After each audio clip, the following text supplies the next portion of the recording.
Australia, Jeff. Hello, Governor. Mind the gap. Mind the gap. Mind the gap. Well, we're glad to have you. It's what, like 10 o'clock there? Or something? Yeah, 10:30. 30. Oh, okay. Well, we'll go ahead and get started. Our first item on our agenda is a presentation on the My Orem update. And it's a 10-minute presentation and then 5-minute Q&A. So I'll turn the time over to our Deputy City Manager, Carrie Ruck. There. We're really excited to return and report. We brought to you before we launched My Orem, the new platform for all residents to interact with the city. And we've got our software development project managers here, McKay Barton and Sarah Beal, and they are going to give us an update on how progress is going. And then we also brought council members a sweatshirt for My Orem so that we can get our marketing out there. So please wear it out, not on 100-degree weather, but please wear it in the fall to everyone. So with that, I'll turn it All over. right, welcome. Thank you. And I will say those are particularly comfortable sweaters. Not a sweater person, but I was really enjoying those. So as a reminder, Carrie mentioned My Orem was the initiative that we launched back in April that helps us unify some of the online services that we're providing to our citizens and anybody who wants to do business with us. Make it a little bit more streamlined, a little bit more nice, a little bit more accessible so that it isn't as confusing when you're wanting to do business with the city of Orem. We launched on April 27th of this year. And to this point, we've launched with a few applications that are already baked into the ecosystem, that being utilities, landlord licensing, project management, and our boards and commissions site. So if I want to participate in any one of those, these services have now been streamlined as part of My Orem. Going forward, the next thing that is on the docket to be integrated into the system is a business licensing application and our fitness center applications. All services for the fitness center are going to be running through in the near future. So, Sweet. Just to give you guys, because we've been live for 11 weeks now with My Orem, just about 11 weeks as of yesterday. Just to give you some numbers of what we've seen, we've had 4,600 new My Orem accounts created by citizens. And this, to give you a little bit of an idea, this is out of about 20,000 total utility customers we have. So we're almost a quarter of our utility customers have migrated over to the My Orem site. We've processed almost 4,000 payments through the My Orem site. This is also not including any kind of automatic payments that's set up. So this is just My Orem processed. And we also, as part of the My Orem platform, integrated a new fancy, very secure payment processor that's helping us be more secure. We've had almost 500 new utility applications go through the My Orem processed by our 311 agents. And then just to give you an idea of like the pacing here, things have settled down a little bit. On average, over the last 2 weeks, we've had 149 users log in per day and 40 new accounts per day, averaged out over the last 2 weeks. So it's being very heavily used right now. And I just want to give a big shout out to our 311 Help Center agents as well. They've been working super hard and super closely with all of our software engineers, and they've done a really fantastic job of responding to the citizens and helping them through any issues they might have. We've been a constant communication on new features that the developers have been working with 311 to develop and launch. And so it's still growing. And like McKay said, we're going to add business licensing, we're going to add the fitness center, and it's going to be even more comprehensive in the future. Any questions? I'm so excited, but this is so cool. Can you tell me, you said a couple more things are coming online, the fitness center and business licensing. so the business licensing, that's pretty straightforward. What kind of things will residents be able to do with the fitness center? This is things like I want to apply for a membership or I want to apply for a subscription to a class. The ability right now to manage those things is a little bit fragmented. If anybody's used that app experience, it works. You can definitely get the job done, but it isn't always the neatest thing. we want to do is make sure that's a lot more simplified. So I want to sign up for a cycling class. It should be a very clear and concise way to do that. You should know exactly how to do something like that. And this program is going to help facilitate things like that. Okay.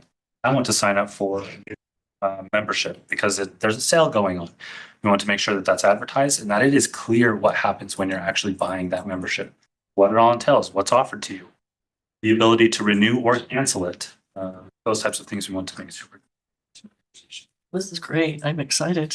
So until I saw the sign, it's what, November when the bill pay shuts down? So November, we will cut over, because right now we're running both sites simultaneously to help ease the transition for our users. In November, we will cut over, we will close down the bill pay site, and then all new users will need to migrate to my Orem. There will still be the ability for, if you haven't signed up after November, you can go in, you can link your account. None of the data will be lost, but the bill pay site will be taken down. Council, are there any other questions? It's awesome. Yeah, I do have a Awesome. question. Thank you. Yeah, Quinn? Oh, Quinn. Oh, Yeah. sorry, Quinn. No worries. I can raise my hand if it's useful. I can't tell if people are checking that or not. Otherwise, I'll just jump in. Thanks so much for working on this. I know it's been a huge project. I'm just so excited about its potential. McKay, I'm wondering if maybe you could share some of the bumps in the road that we've hit, some of the things that we hadn't anticipated that you've worked hard to try to resolve, and where you think we still have challenges that need some work before we get to where we want to be. Yeah, definitely. So one of the biggest challenges that we've had in creating this is we are working with data that has been existing for years. This data has been created in such a way that it was really well tailored to what we wanted when we created it, but the needs of the city have shifted over time. And so as we're creating this new application, we're needing to take all of that information, still use it, make sure that we're not losing citizens' data, and still make it more modern. Something that reflects the needs of the city today, but is also something that's adaptable for the needs of the city going forward. So the challenge in finding ways to make sure that that is connected smoothly and fluidly has been a very big challenge for us. There were definitely some road bumps that we were hitting right as we were launching My Orem, and people not being quite sure how that connection worked. We had to do a lot of work with our 311 agents to make sure that they fully understood and could conceptualize how that data was migrating. But we've now settled on a way that we're pretty confident, and we've been seeing a lot of success in making sure that that data migration is happening far smoother now than it was 11 weeks ago. This is not a challenge that is unique to just utilities. When we onboard the fitness center, we're going to run into a lot of the same issues, but thankfully, because of the work we've done, we've been able to figure out, and we have very good guards in place that our team is working on right now to make sure that when we hit those roadblocks, we're able to move around them very agilely, very quickly. I know that, that there have been a number of residents that have contacted me who have had challenges migrating over, but I have been impressed that once we get them connected with the right person at 311, that it goes very smoothly when they do hit those challenges. So I appreciate you working carefully with 311. They've done an incredible job. We're really grateful for them, for sure. All right, thank you. Any other questions? All right, thank you so much. I'm excited to get over there, My Orem. Yeah. Because it is, like we were talking about, it's everybody's My Orem. It isn't. Exactly. And you've got a sweater now. You got a mic. I got it. Yeah. Yes, thank you. Thank you. All right, the next item on our agenda is our presentation on our fraud risk assessment by our Chief Financial Officer, Brandon Nelson. It's a 5-minute presentation with 5-minute Q&A. So I'll go ahead and turn the time over to Brandon. Thank you, Mayor. So every year, as part of the state auditor and their compliance requirements, the financial officer of every entity who is under the state is required to come forward with his fraud risk assessment and they all use the same form and try to give you an idea of where we are with it, if there's any questions about it, any things of that nature. I will tell you up front, this fraud risk assessment is really geared towards much smaller entities. That was what prompted this assessment in the first place, was smaller entities who just don't have the same level of depth in relation to their internal control structures and rely upon a much smaller number of people to do a much larger number of things. And so what you're going to see that here in a few of the items. You'll notice at the very top, our score of 335, where that falls within, low is good. Just so we want to go this way, right? So it has been that score for pretty much ever since we started this fraud risk assessment, since the state started requiring it. You'll notice everything is checked until we get down to this area. Oh, it's us. So this is why I wanted it. So there's a couple of reasons why. Number one, the number 4 that you see there. Why is it that we don't necessarily do that? Well, we have such a thing within our policies and procedures. But you'll notice that what it specifically says we must do, and we just have never gone to that extreme, if you will, of having you sign a document, physically sign a document indicating some various things in relation to this. Every year, it looks like. Every year. So we haven't felt that that was totally necessary to do so. Number 5, there is training specifically related to finance, the finances of the city, that each and every one of you could go do, and we would then meet that requirement. I will tell you, it is somewhat lengthy. And you only have to do it once. In this particular case, you only have to do it once in your 4-year term. And I'm not sure, I've never taken it, of course, but I'm not sure how beneficial it is to you. It may or may not be that beneficial. So again, that's kind of another one of those where could we meet that requirement? Certainly could. I just don't know how truly beneficial it is to do so. The last item you'll notice there's number 8, and we do not have a formal internal audit function. We have many internal audit functions, P cards for one, petty cash another, accounts payable has internal controls related to it. There are several other programs where we have internal controls related to those programs. But this is referring to a separate someone outside of our organization who formal, and it could be a inside your organization, but they're separate from the finance department, who performs audit functions for you. Again, we haven't felt like there's a need for that. Our organization is large enough that we don't necessarily feel like we need to bring in an outside entity to perform any of those particular internal audit functions. So those are the 3 elements that we don't, and we'd have to get at least 2 of those in order to go from low to very low. That we'd be right with only one of those 3, we'd be just right on the border because it's greater than, you'll notice it's greater than 355. We continue to operate very well from an internal control perspective. We have not had any external or internal fraud that we've been noticed or that we have been notified about, anything of that nature.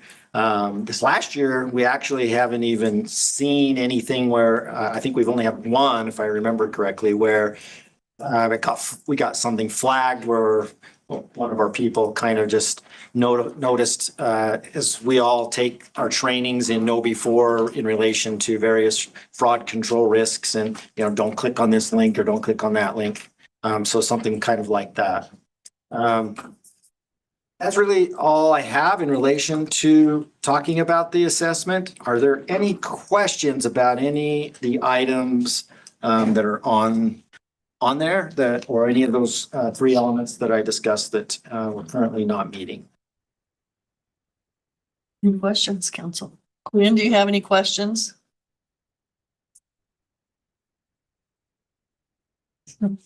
All right, thank you. I'd like to, since we started, welcome council members Gail and Millet who have joined us.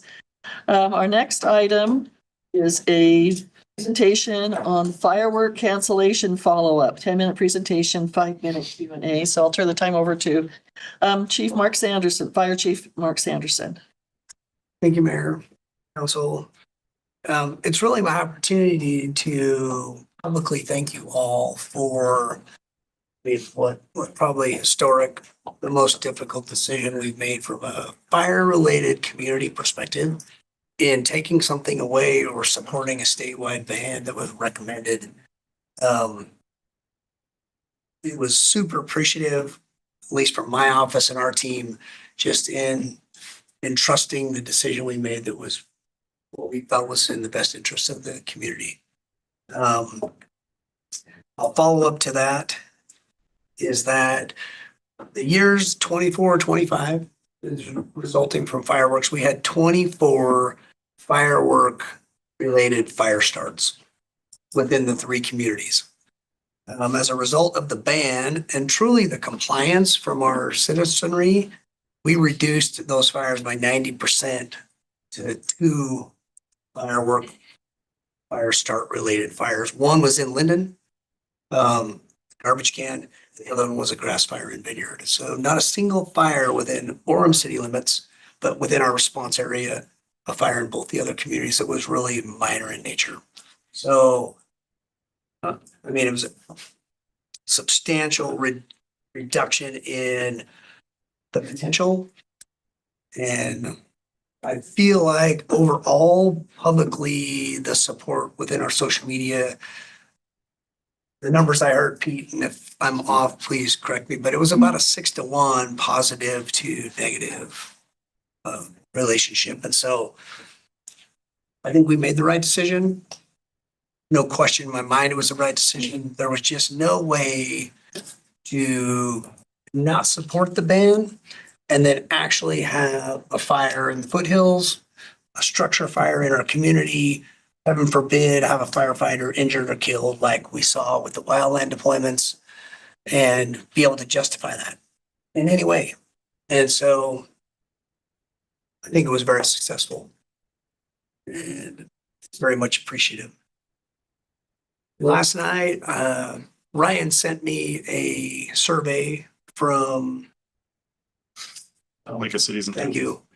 That was just following up to our position, our stance, the overall feeling, the support. They requested to know if we have a wildland team, which we do, were they deployed and assisted on the other statewide fires. They're gathering all of the information in preparation for the 24th.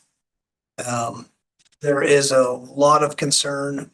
Just so we're all clear, there's currently a statewide ban on fireworks. Just not an authorized period within our statute to shoot them, but it's clearly a ban. And I think I don't see the circumstances changing. It'll be interesting to see how the league takes the feedback from all of the members and then presents information to the governor and the state forester to make a decision coming up. I hope they make it sooner than later. But it's definitely on the horizon. And one of the questions, just so that we're all on the same page with my answer, was they asked, would we support a similar ban or would we be against it? And it was strongly support, strongly oppose, and I just stayed neutral because from my perspective is I'm not going to be pro firework. I'm not going to be against fireworks. We're going to let the state make their decision, the state forester make a decision, and then we'll gather all the information and make a decision if it comes to that. So I didn't want to leverage our organization one way or the other. And so I think it was good. I did also note they asked for any other considerations. And I thought it was very positive. So I shared just a short paragraph that based on the decision to support the state ban, we crafted a letter. Our city attorney reviewed it, and then our our fire prevention team delivered what I felt was a very nice gesture to all of our independent fireworks stands that offered them a return on their permit fee, their inspection fee, and 100% recoup of their bond. It's completely at their discretion. There was no pressure applied. The only compliance from our perspective is they needed to see selling fireworks through the bill, which supported the ban. There wasn't any one of them that took us up on that offer, but I felt like it was at least our show of good faith, doing the best we could for the local business owners that hard time and hard understanding. So I think that was very positive. Talking with Chief Robinson, we had 2 citizens that were issued citations. They were repeat offenders. We initially provided warnings, had to return. I would suspect the overall firework violations were significantly reduced as far as just calls. But there were at least 40 or so more warnings provided. So I think neighbors did their job in keeping their neighborhood safe. Law enforcement was awesome in responding to those requests and supporting our ban. And ultimately, 2 citations, I think that also achieves the goal of being supportive of really hard time in our community. So with that, I don't have any other information to report, but I'm happy to answer any questions or. Any questions, council? I do have one this time, if it's okay. Chief Sanderson, sure appreciate your guidance on it, and I'm delighted to hear that we had very low incidences. If this is an appropriate time, would you be willing to share what we're doing to support with the wildland fire folks? I'm not sure what kind of support we've been providing for fires around the state. I think that's is that the next item on the agenda? Yes. And both. Okay, I can wait for Chief that. Hurst and Captain Hickman can actually address that point as part of their presentation, if that's okay. Sure. May I ask, was the fire in Linden like the hillside? What was that? And the fire in Linden was actually just a firework placed in a garbage can, and it was isolated to a single can, which is it's probably the number one cause that leads to structure fires. Happened at my parents' house in Pleasant Grove years ago. You take your burnt fireworks, they're not cooled off, you put them in your garbage. You wake up at 3 o'clock in the morning with a neighbor pounding on the door because the side of your house is on fire. And so we just avoided all of that. It was amazing. The one little grass fire and they were just so minimal. It's actually shocking. It just goes to show the request, the concern community-wide in not doing something we all loved. So it was very successful. Thank you for your thoughtfulness in offering to return those funds to those business owners. Every time you drive by those and you see nothing happening there, it kind of breaks your heart for their, anticipation and excitement and looking forward to, hopefully a great season. But I think that was a very kind and thoughtful gesture to at least make that offer. Thank you. I did learn today, talking with Chief Spencer, he's our city fire marshal, that firework companies love the state of Utah because of the 24th. I mean, we have our own independent state holiday that that's double dip. So we'll just see what the 24th brings. don't make any predictions. I just know that it is a topic it's a big deal right now. So taking it serious. And of course, we'll utilize all that information and make the best decisions. So thank you. Thank you. And thank you for your work in the letter and doing the video. A lot of positive feedback, just the community saying how they appreciate the follow-up from you, explaining what happened, what the results were. And so, thank you. Pete's team is so awesome. And Chief Hurst is our PIO. He does our social media. He's the one that gets interviewed. This was one of those things that Made you look good. he made. I always question that because you hear your own voice and you're like, I don't sound like that. And then after you're walking down the hall, because it was like video record, take one, 20 seconds. She's like, that was pretty good. I'm like, okay. I walk down the hall and then I start thinking of all these things. I could have smiled. I could have been so much nicer in the circumstances of how we're here this historic year and Feel a lot of character. so true. That's why I didn't do that. That's what he says. It's so good. Take yourself home. After the fact, thinking, could have smiled. Could have been nicer. Chief Hurst's responsibility. Just know that in my office, I have a bright red wig, a tie-dyed caftan, and sunglasses. If you need to have that alter That would ego out to, of character, but I'm gonna do it next time. It's been a long time since I had some hair. all right, thank you. Our next item on the agenda is a presentation, our wildland team update, 20-minute presentation, 5-minute Q&A, and our presenters are our Assistant Fire Chief Sean Hurst and Fire Captain Mike Hickman. So we'll go ahead and turn the time over to you. Welcome. Thank you. I thought that was its alter. Could be. I'm a little bit clicker. I'll just sit down first. Well, I'm Assistant Chief Sean Hurst. I've had the luxury of overseeing the wildland program for the last 9 years. This is Captain Mike Hickman. A little bit of history on the wildland team. I'm going to do administrative. He'll do operations side. That's kind of how we structure this. I don't know if anybody recalls, 2017, the state of Utah was asked to come help California on the Thomas Fire, December of 2017, on what's called an EMAC. I always have to Emergency Management Assistant Compact. Orem Fire didn't go on that. We weren't ready. We had no business going on that fire, and it was honestly quite embarrassing that our wildland structured firefighting was sound, but our wildland fighting was not. Mike Hickman was a firefighter at the time. He had significant wildland experience before coming to Orem Fire, and we'd supported him along the way for a number of years on trying to maintain that.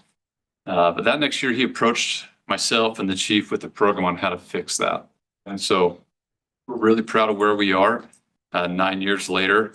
Orem Fire is a significant force in the wildland world in the state of Utah.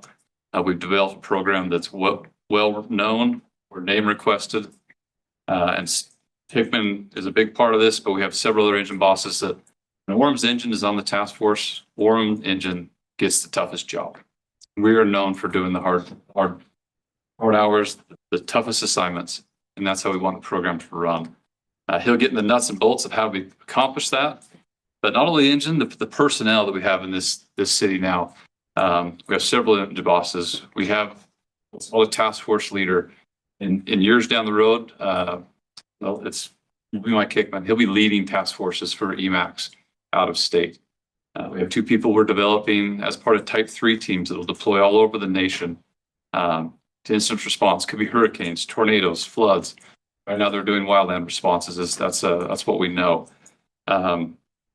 So we want to thank the city, the investment we've had over the last 8 years.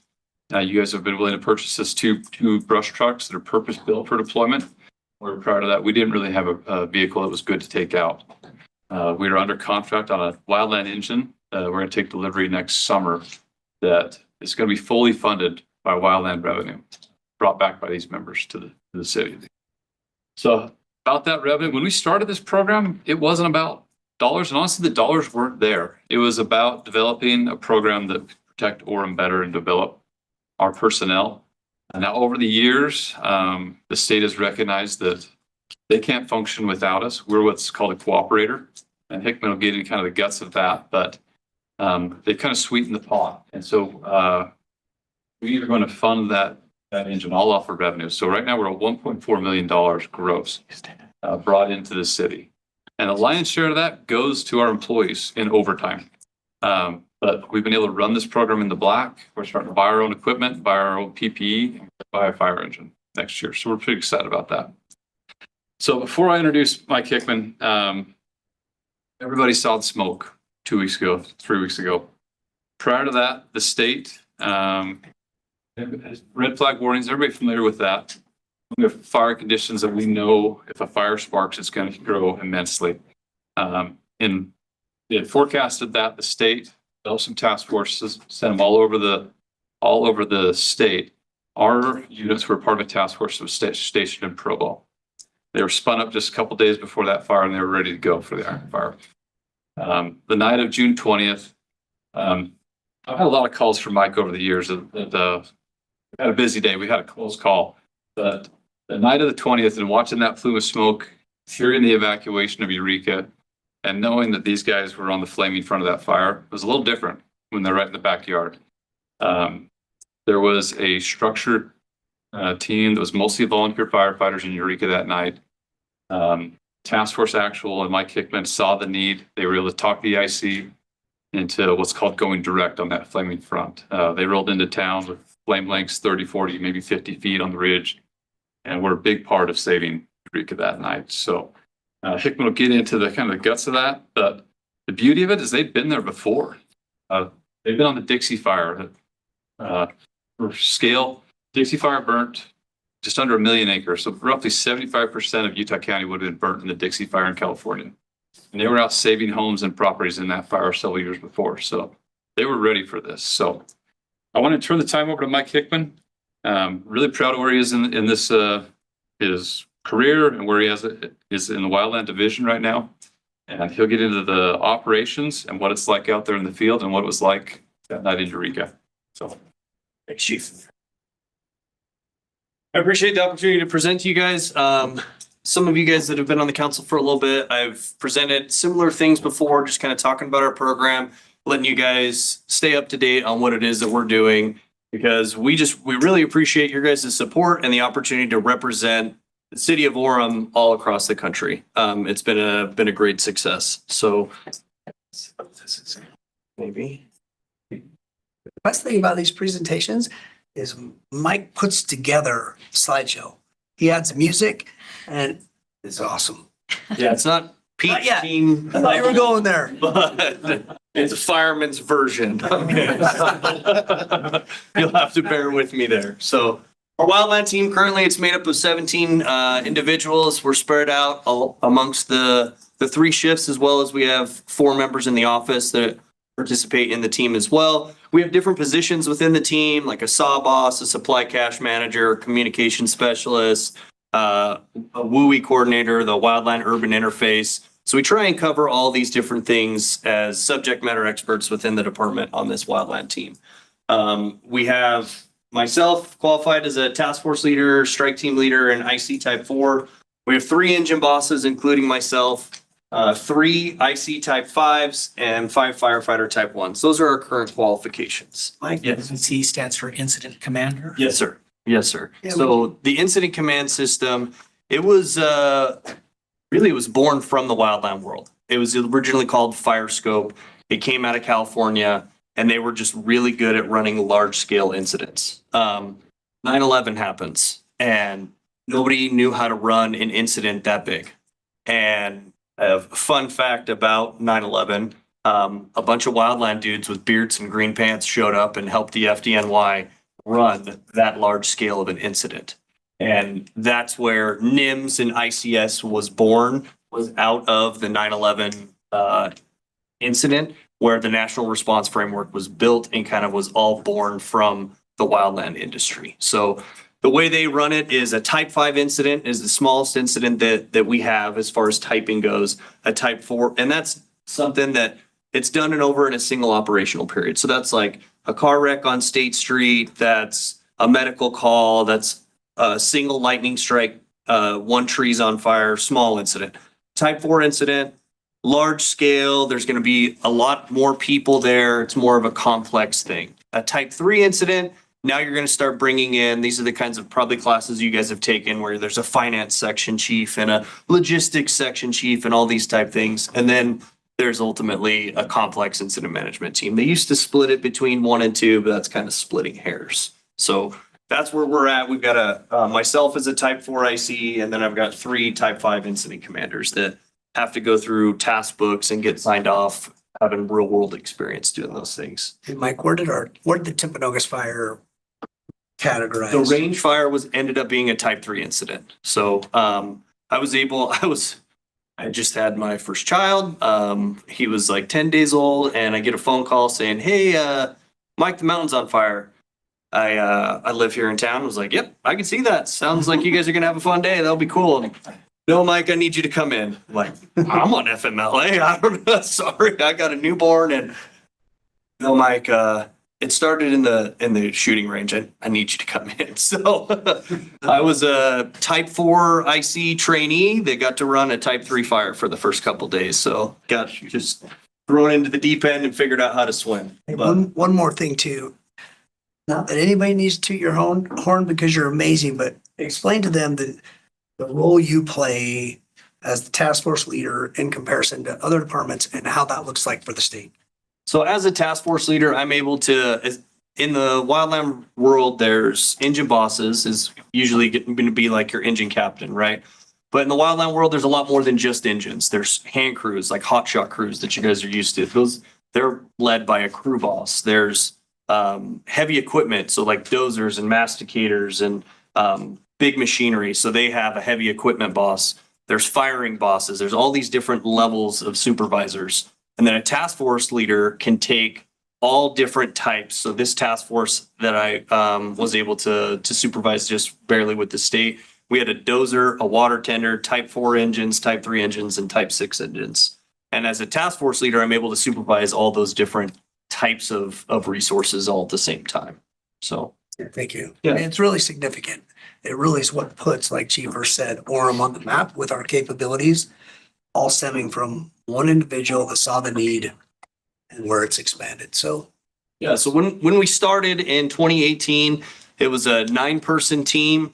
I was the one and only engine boss for the program, and everybody else was at that firefighter type 2 level. And now we've got 5 firefighter 1s, 3 engine bosses, and like Chief was saying, myself as a task force leader.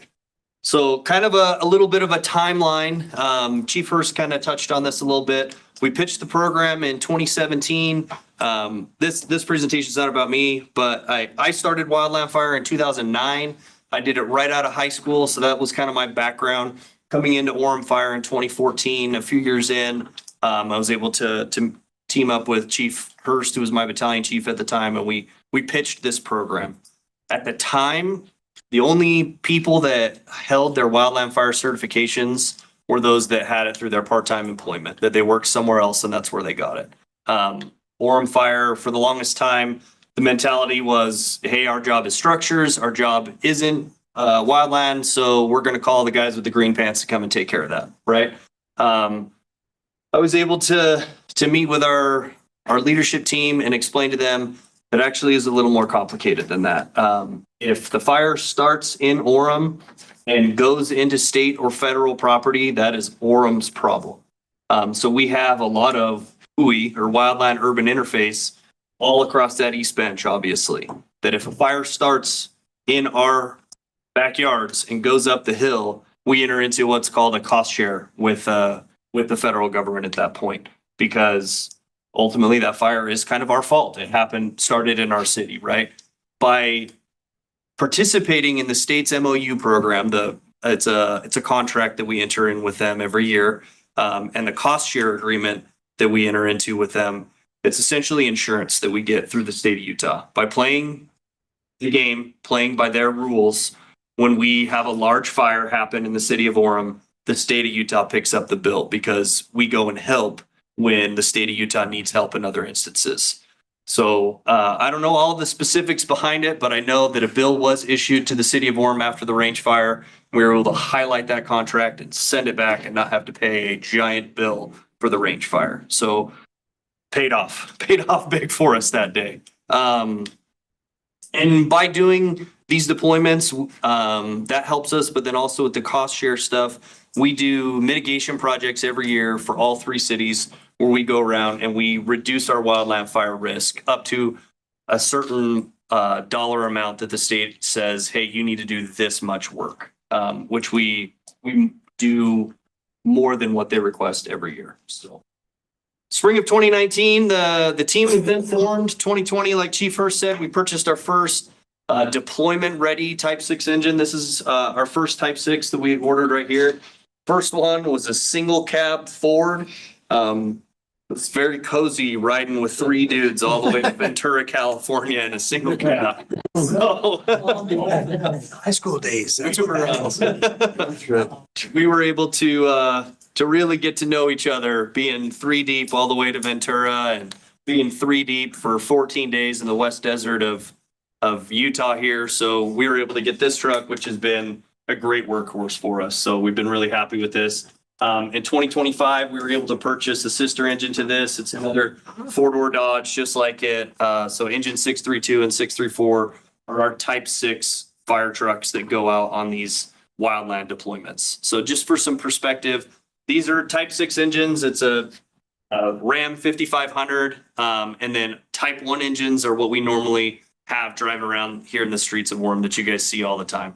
So we currently have a Type 3 engine that's on order that'll be coming. So it just sits right there in the middle between those 2. So it's a larger engine, not as big as our normal Type 1s. It still has 4-wheel drive capabilities, but it has a larger pump, carries more water and things like that. So it can pump longer hose lays on these wildland fires. So what's the benefit to the city outside of that cost share agreement and that insurance? There's a lot of things that this program brings back to the city.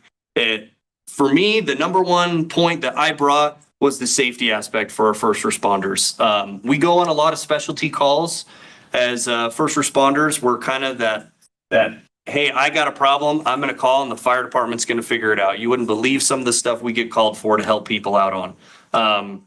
But wildland fire is one of those specialties that we go on pretty regularly. You just heard Chief Sanderson say every year we go on brush fires, and that's just ones related to the 4th of July. So we go on these wildland fires every single year. And typically, I'm not going to tell you guys war stories. Like, we're not going on the range fire here in Orem jurisdiction every year, but it is a special type of firefighting. It's not in a box. Structure fires are in a box, and we just got to put it out as fast as we can and hopefully keep it to that box. A wildland fire, the earth is its box, right? So there's some specialty training that comes with that. And now we're 100% certified top to bottom, the entire fire department from Chief Sanderson down to our newest hire. Everybody is a certified wildland firefighter now. That comes from the support from Chief Sanderson. He came in at the time we were just going to do it through attrition that everybody 5 years and under was required to. We were going to slowly get to 100%.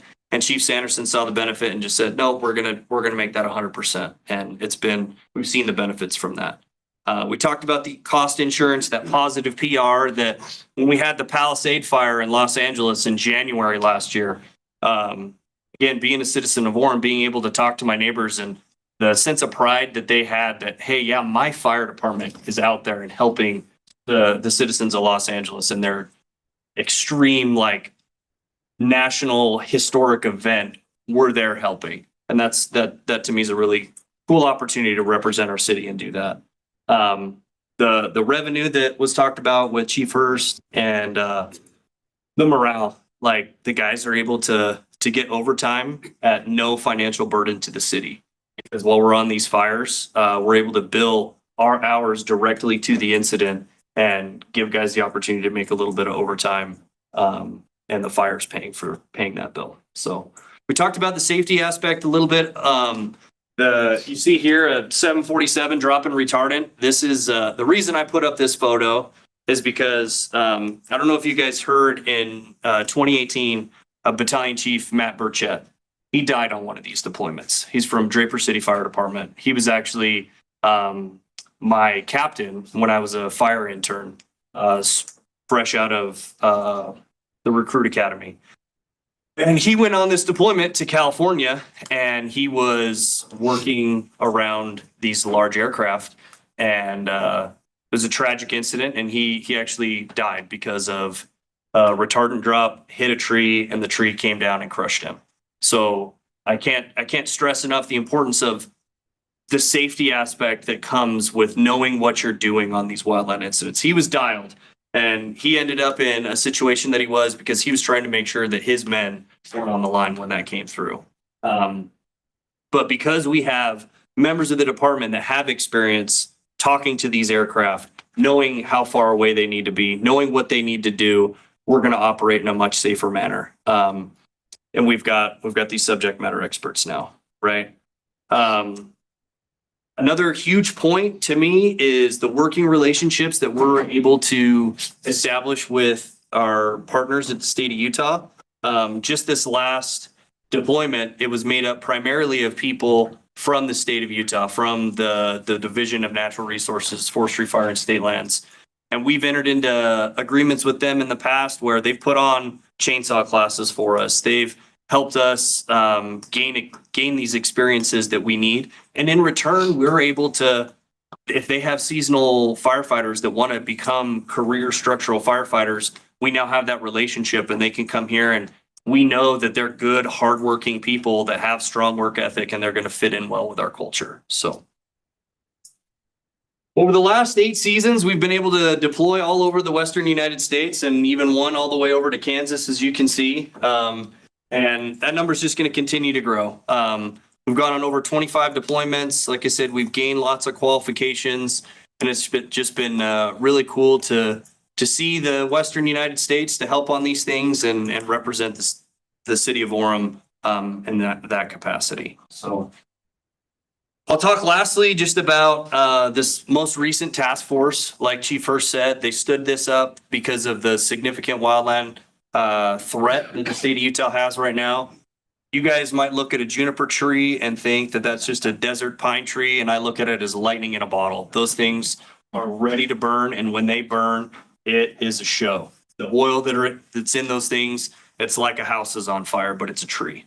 And the embers that it throws, it's wild out there this year. I'll say that.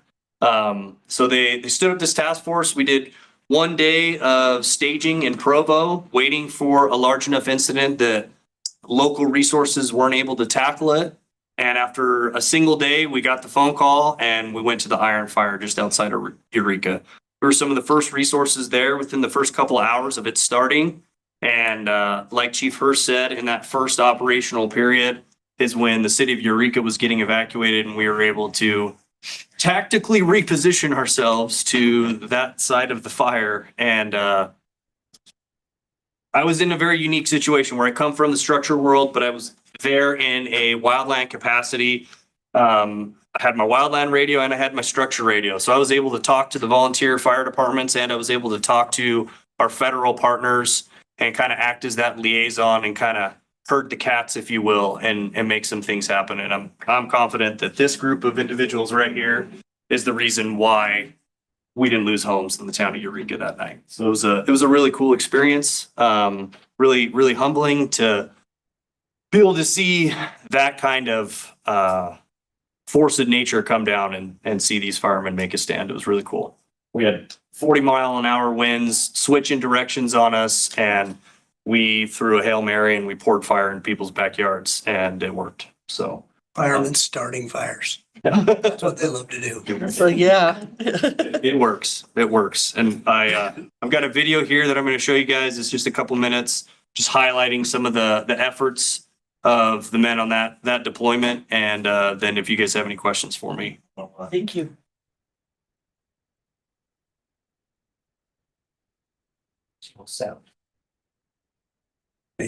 Yeah, we gotta You gotta have Captain Hickman's angry music. It's Do amazing. we know how to get the sound going? Sound.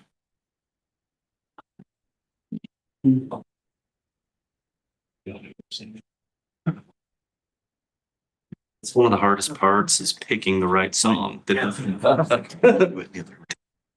the tone. Wasn't this? And yeah. Set them up and just build it on the audio. I'll step back. I'm just firing. If you have a song going through your head while you're out there doing this, you're like, okay. This is the one. Those songs can't be put in this council. Rage Against the Machine, all those kind of. I was talking very slow. Image to protect him. That's right. Hi ho, hi ho.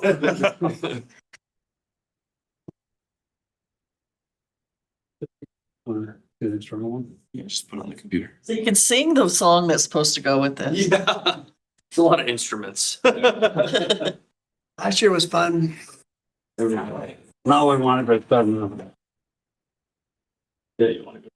I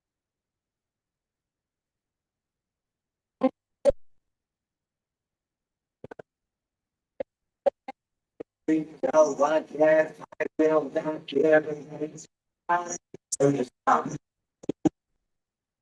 that was quite efficient.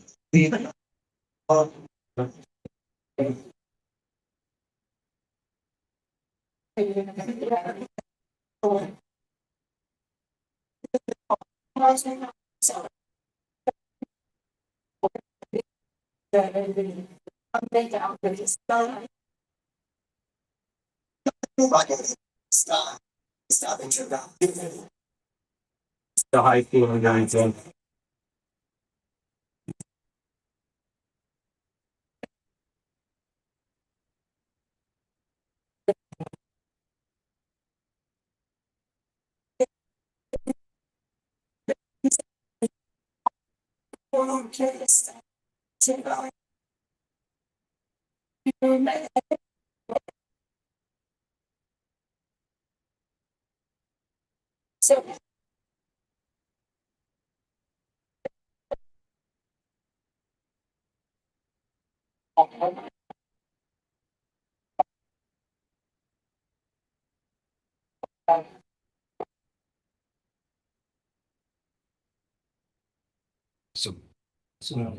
Thanks for your time. I appreciate again you guys' support and being able to come in here and just advocate for the work you guys do out there. And we just really appreciate the opportunity to represent Orem out there. You guys have any questions for me or for Chief Hurst? So I have a question, but first I want to say, yeah, impressive, right? I mean, I'm like, you're walking towards that thing. The rest of us are running away. So thank you so much. When I grew up, there were two up in Heber.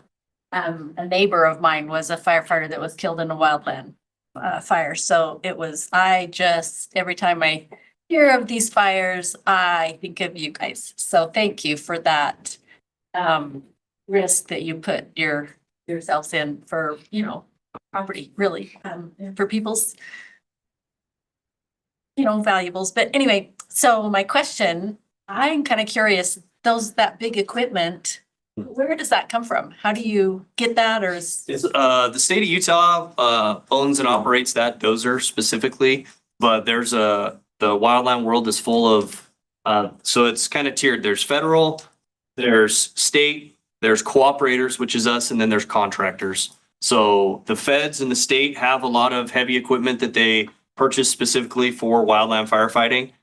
There are some cities that offer up their heavy equipment. I've actually spoken with Director Shirky about us potentially getting into that in the future, utilizing our heavy equipment to assist on these type of things. But a lot of it is primarily done by contractors. So people that own like an excavation business, they sign a contract with the federal government to utilize their equipment in building these wildland fire control lines.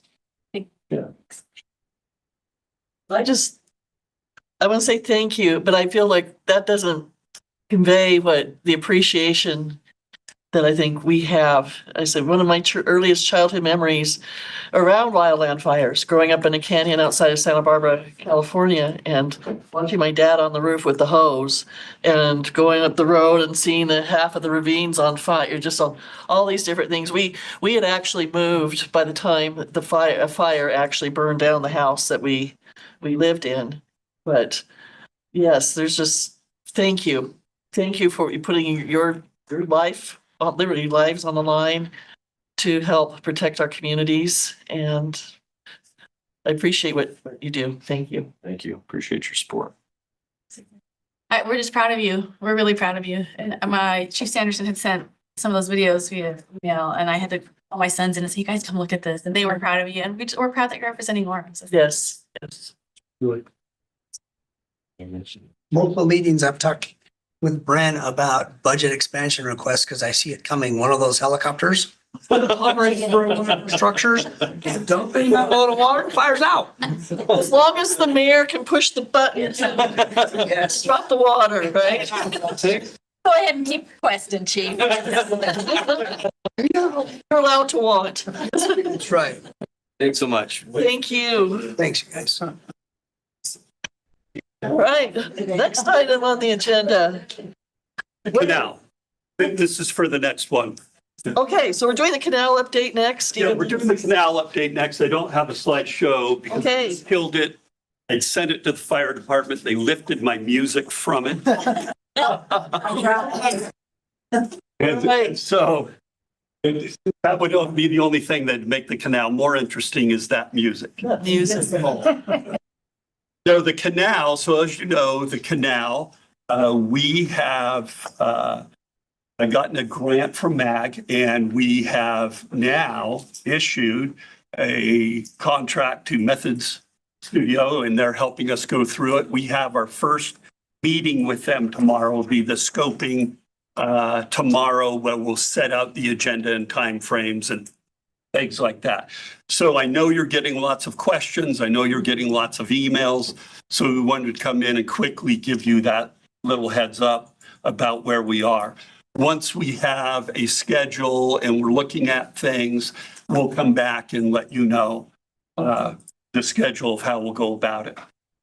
Just to clarify, that you said Method Studios. Oh. It's Methods, which is a planning for Method Studios, our architect on this building. Yes. I thought, wow, okay. Yeah, I just, Thank It's gonna you. have water feature, elevator. it is a water feature. Was.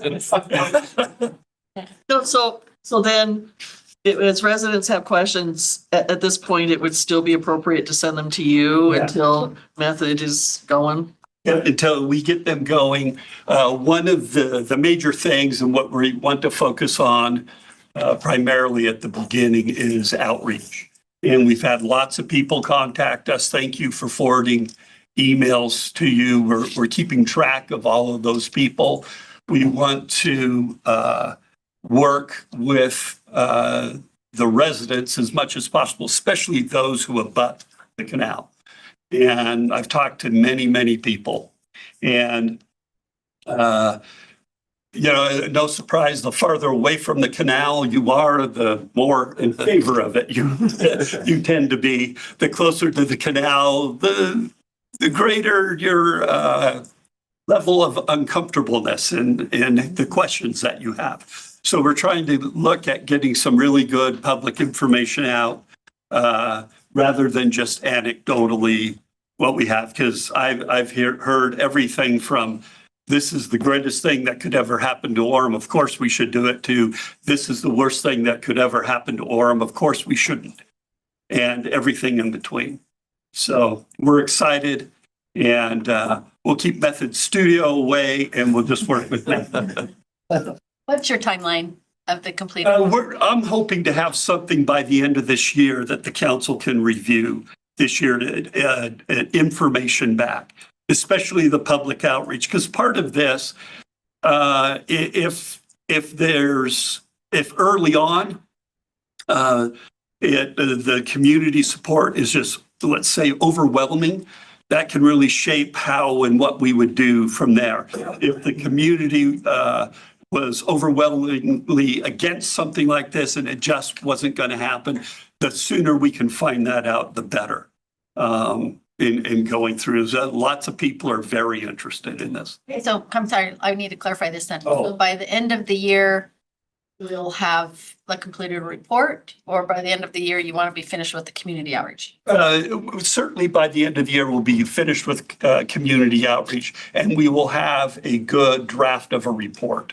I don't know that it'd be final, and there still may be some tweaking to do on it, but at least by the end of the year, I want to be able to give the council as much information as we can on the support, the issues, the things that the community is concerned about, and what we can or cannot do with some of these things. It's a very complicated deal. There are property issues, there's feasibility issues, there's just the desire to have it, whether or not issues. So. When the Murdoch Canal Trail went in, was there a lot of community hesitation on the building of that, or was there pretty good support? I don't remember what that was I'm like. trying to remember. I was in Lehigh at the time and there was a lot of concern. So I'm wondering if reaching out to people who backed the Murdoch Canal Trail and having their perspective of what the trail has been like can be helpful for those who are facing a possibility of that in the backyard, I guess. Yeah, the Murdoch Canal, and not being in Orem at the time, and Chris was, and he can jump in here in a second. Usually on projects like this, the farther away from the canal, the less of a direct impact it has on you. So it tends to be a little easier for people to rally around doing something. As you're right next to the canal, there's the personal impact to your property. And that can be a difficult thing and a lot of concerns. I think also underlying the canal issue, the property issues were a little different than what we're facing now. That was what I was going to say, was the pipe, the canal was going to be piped anyway. That was going to be done. Murdoch The Canal. issue ended up being what's going to happen on top of where the pipe is. And so I say, Chris, I remember there was some opposition to it. And when there was also a lot of support, there was a lot of uncertainty. And I thought, well, Right, so the Murdoch Canal has a typical right-of-way cross-section of about 100 feet. And there was it was federally owned, and there was a title transfer that took place around 15 years ago or so. And as a result, they put in a pipe that was 110-inch diameter to be able to provide, I think, 600 CFS of flow there. The major concerns from the property owners, there were a couple different ones. One was right-of-way lines. Some people had improvements that weren't on their property, so those all had to be resolved. And so they had to clearly define where those were. There were some property line, boundary line adjustments. But also, as you look at the cross-section from east to west, the west side, in many cases, is much lower than the east side. And then you could actually visit, or you could actually see down and view what's going on in the neighbor's yard, or look in their window right from the trail. So there's a lot of privacy concerns. There were concerns about, by neighbors of just noise, general activation of that area. It was no trespassing signs were everywhere on that prior to that point, but now they opened it up and programmed it to recreational activities. So some were okay with it, some were not. Generally, I think there was probably some pretty positive support, in part because it was so wide. The right of way was so wide.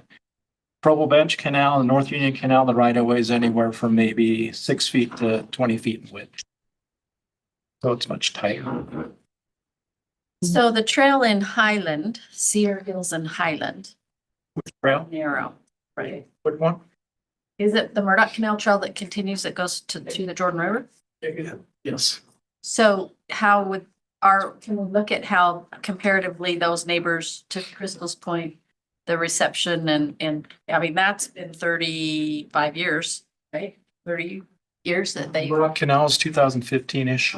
the ones going through where they continued it through Highland and Cedar Hills, I think the width through there is similar to here. maybe 20 or so. I biked that route a number of times. The only place where it kind of goes away is when you get to Highland Glen Park.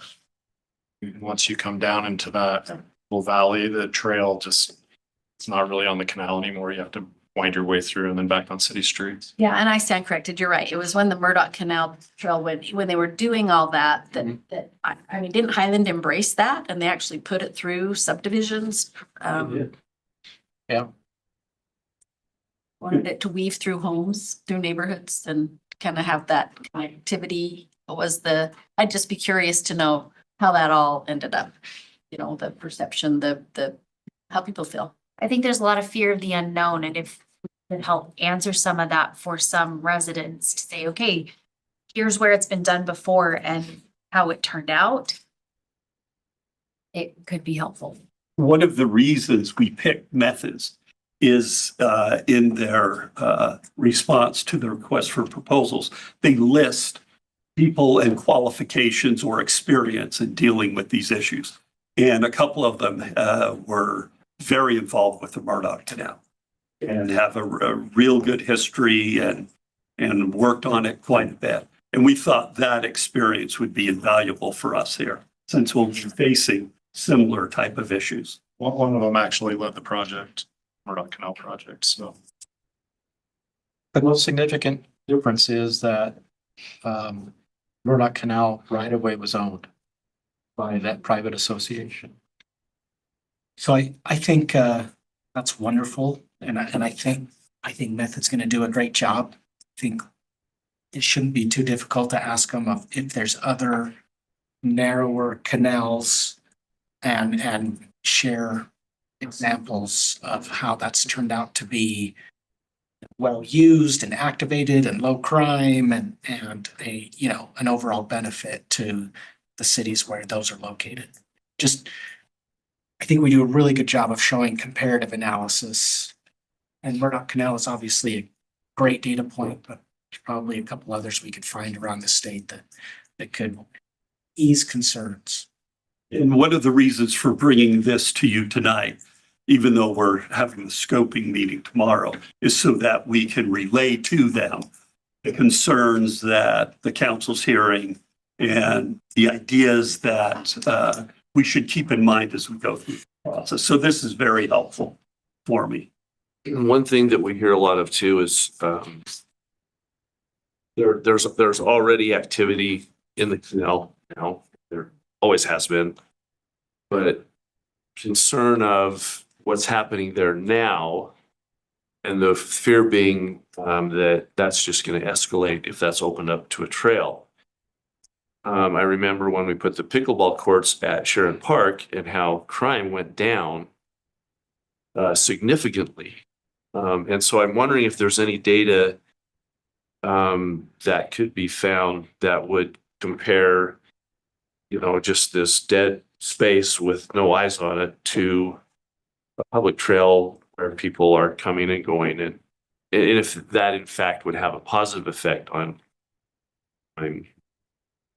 Yeah, that's a great idea. All of these are great ideas that I'll make sure we talk about in our meeting tomorrow. Because things like that, that's one of the things I hear. And I completely understand people's concern. Now from my chain link fence in my backyard, there's going to be a whole bunch of people. What does that mean for me? And how is that going to work? And concerns, and they're real and legitimate. Cast a wide net to find examples and answers. Thank you. Right, you're up for the next item for the next 15 minutes on our detached accessory dwelling units update. Okay, attached accessory dwelling units, you're probably saying, why are we doing this? State law, state's making us do this. The state passed a new law, and by October 1st, we have to have an ordinance that allows detached accessory dwelling units on at least lots that are 11,000 square feet or larger. So we have to go through this process. Our timeline's fairly short. State law has a few things that we have to do. It tells us some things that we can't do. And then it's silent on some regulations that we think we ought to put in.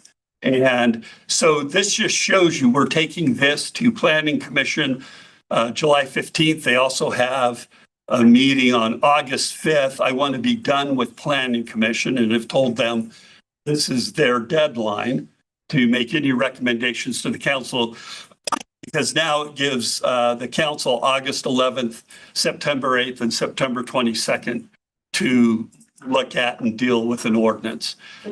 Oh, go ahead. Oh, no, go ahead. The council, the Utah League of Cities and Towns is doing a webinar tomorrow on this. It's just so you know. Did everyone get that emailed link from? I didn't know because you're talking about dates and then talking about tomorrow and that webinar's tomorrow. So Okay. Tomorrow at noon. at noon. So I don't know if you want to tune in and. I don't know. I haven't, it's probably on my calendar. I have half the time no idea what's on my calendar. I do what my calendar says. Yeah. So anyway, I'm sorry to interrupt. No, and so what we've done is, since if we do nothing, then we have a state law that says we have to allow things, and an applicant could come in and say, you have to do this. And then there might be areas that we could put in, for instance, what are the setbacks? State law silent on that. So what we're doing is, I had the planning division, we sat down and kind of looked at it and said, okay, well, what's the bare minimum that we need to have in here in the ordinance? And then it's certainly something, it's just a place to start for the council and the planning commission. But if the setbacks are not enough that we put in the draft ordinance, then we need to increase those. But we put in what we thought the minimum absolutely should be. So there's a few things like that. So in this, we have to, they have to comply with building codes, all of that.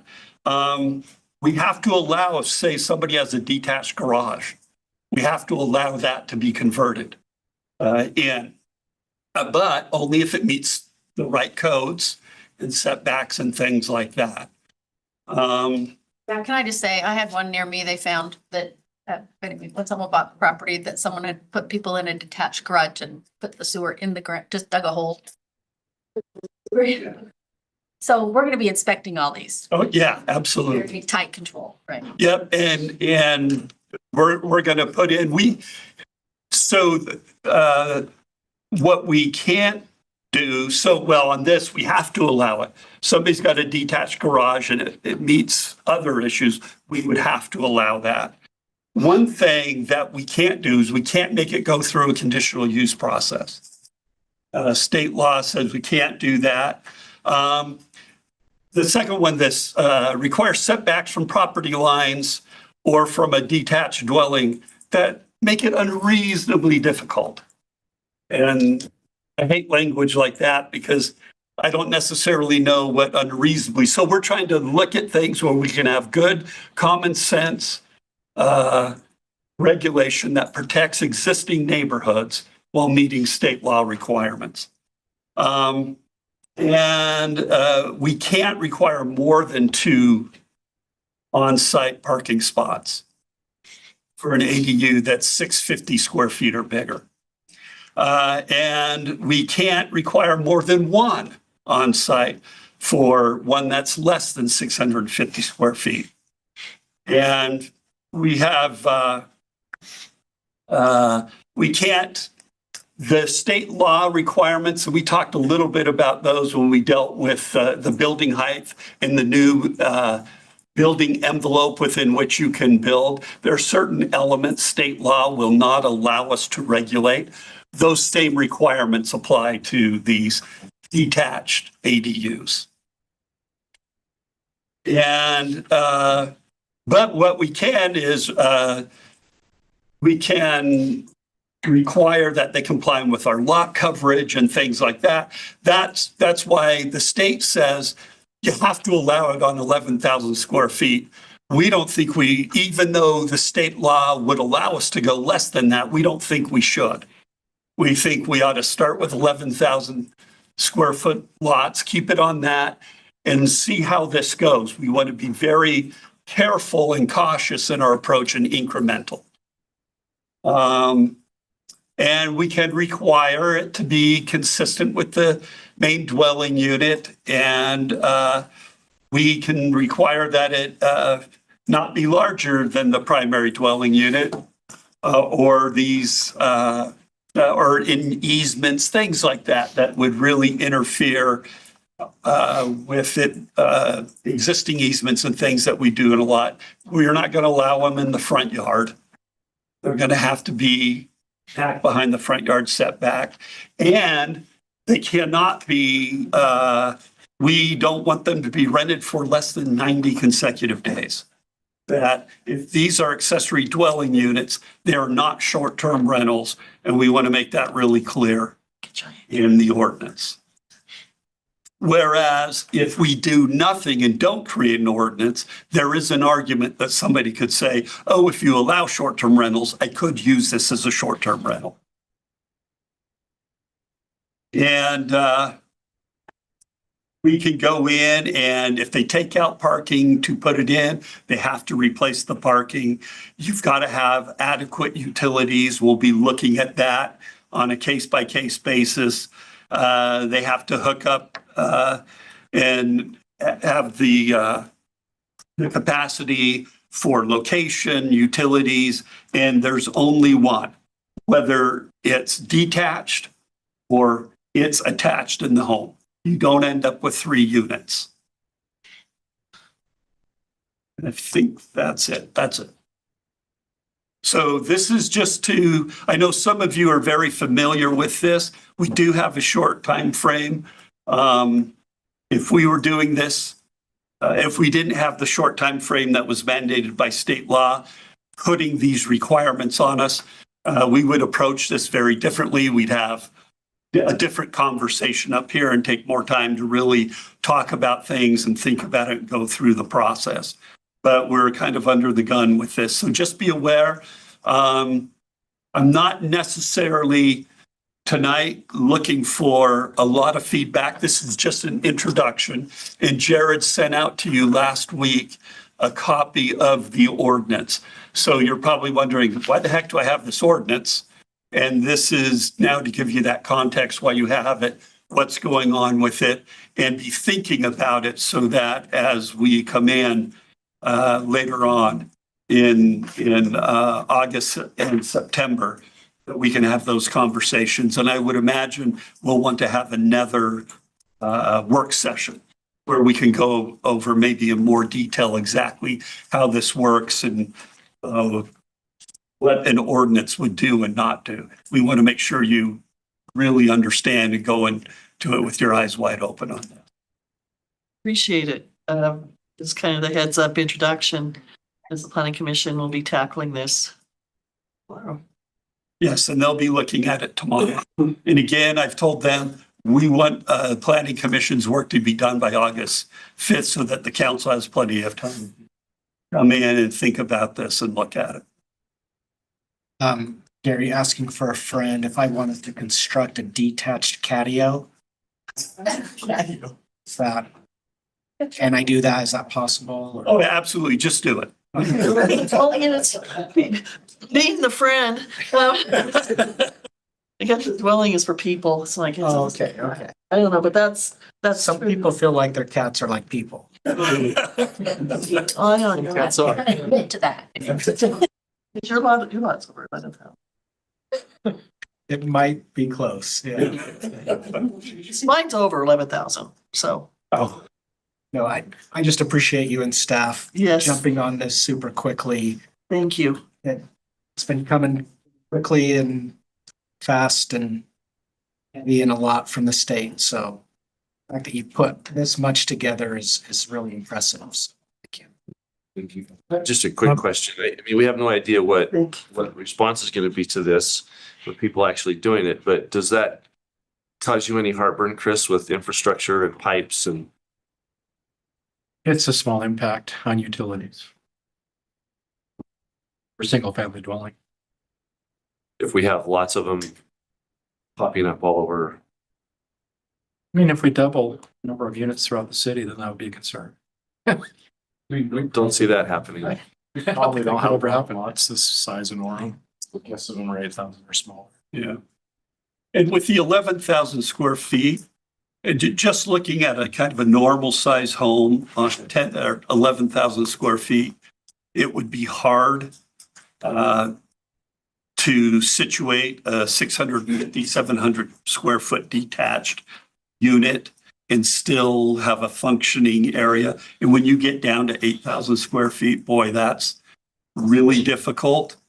I know some communities have come in and they're embracing this type of thing, and I'm not suggesting we do this, but if the community wanted to do something, what they are doing or thinking about doing is they have kind of a standard off-the-shelf couple of plans that if you come in and do it, it's very easy. It's been pre-looked at by Public Works, pre-looked at by building inspection, and it helps people quickly go through that process. It gets cited in an appropriate place.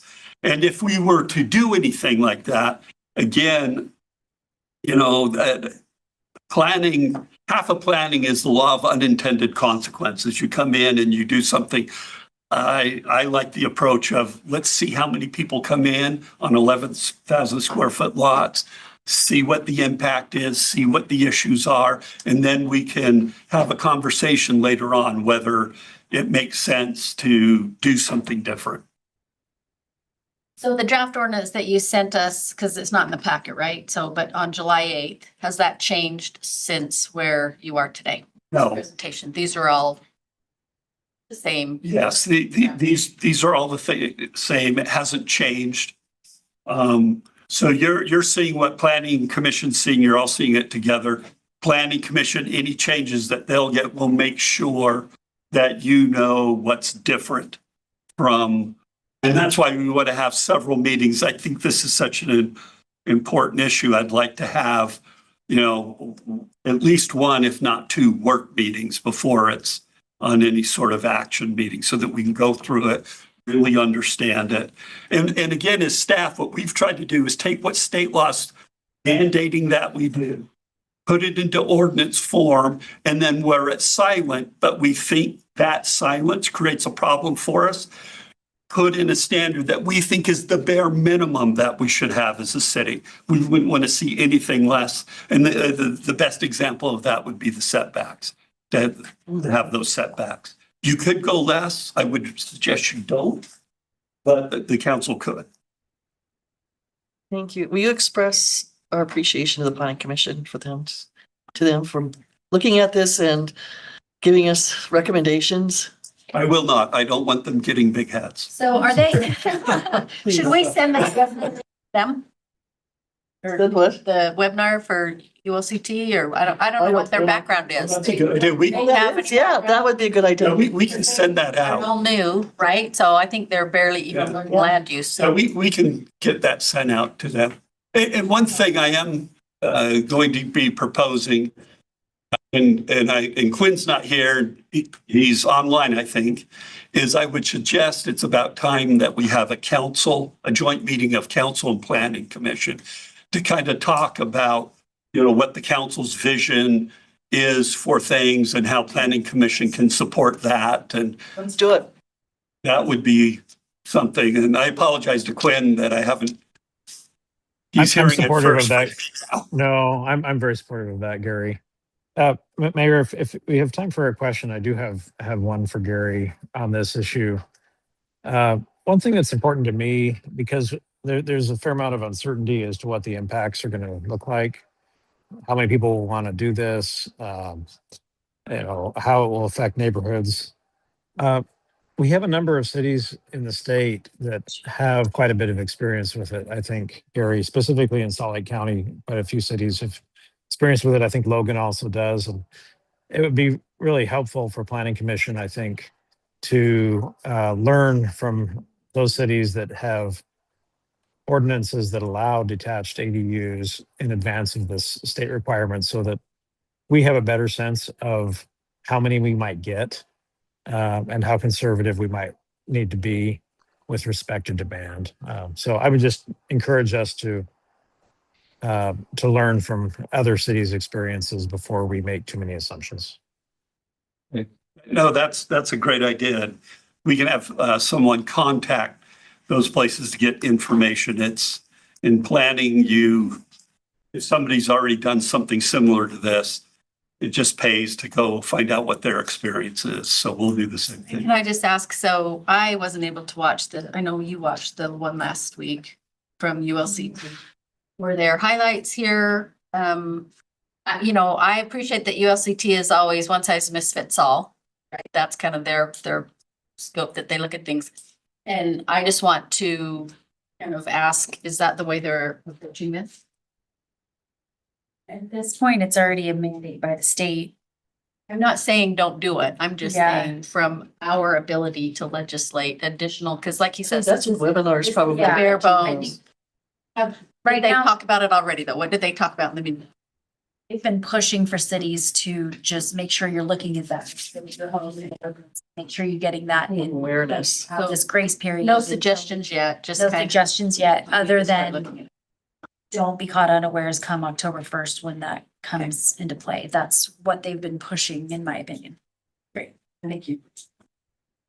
All right, thank you. All right, it is 5:00, and before we go to the next item, I would like us to be able to go, I think dinner's ready. Just a couple of things. You'll see, council, that these seat assignments have changed in the council chambers. I use the highly technical random number generator because to do that, except Councilmember Lamson has to sit next to me because he's the mayor pro tem. So you have no, but where you're sitting is where the computer gods put you for this 6 months. And so just let you know that. And then I've asked Councilmember Muhlstein if she would offer a blessing on the food. Our dear Heavenly Father, we're grateful for the opportunity we have to meet together, city council and staff, to discuss the needs of Orem City. Bless us, Spirit with us. Please bless this food, help it to give us strength and energy to have clear minds as we continue with our meeting. These things in Jesus Christ, amen.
item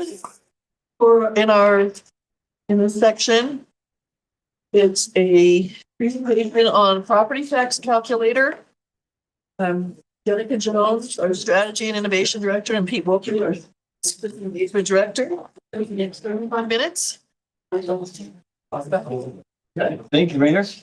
So we wanted to come before you and share some of the resources that we've been on to help community and our employees understand the proposal that's before you for the property tax at the end of August.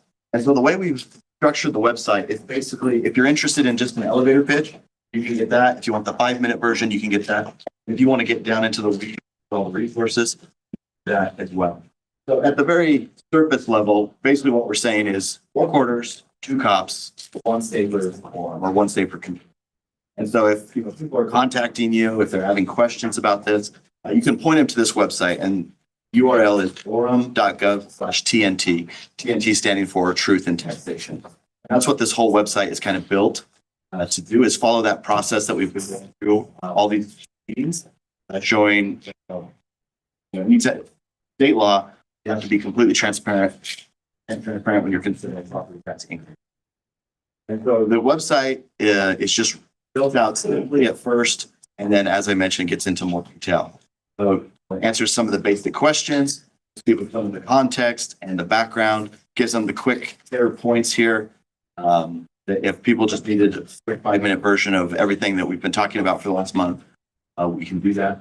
Also built out with the help of some of our IT staff, this calculator tool where you can actually go in, put in your market value, your assessed market value, and it will break down your tax bill. And that's what Jenica is going to talk about. And then we can look a little bit deeper into the website if you're interested.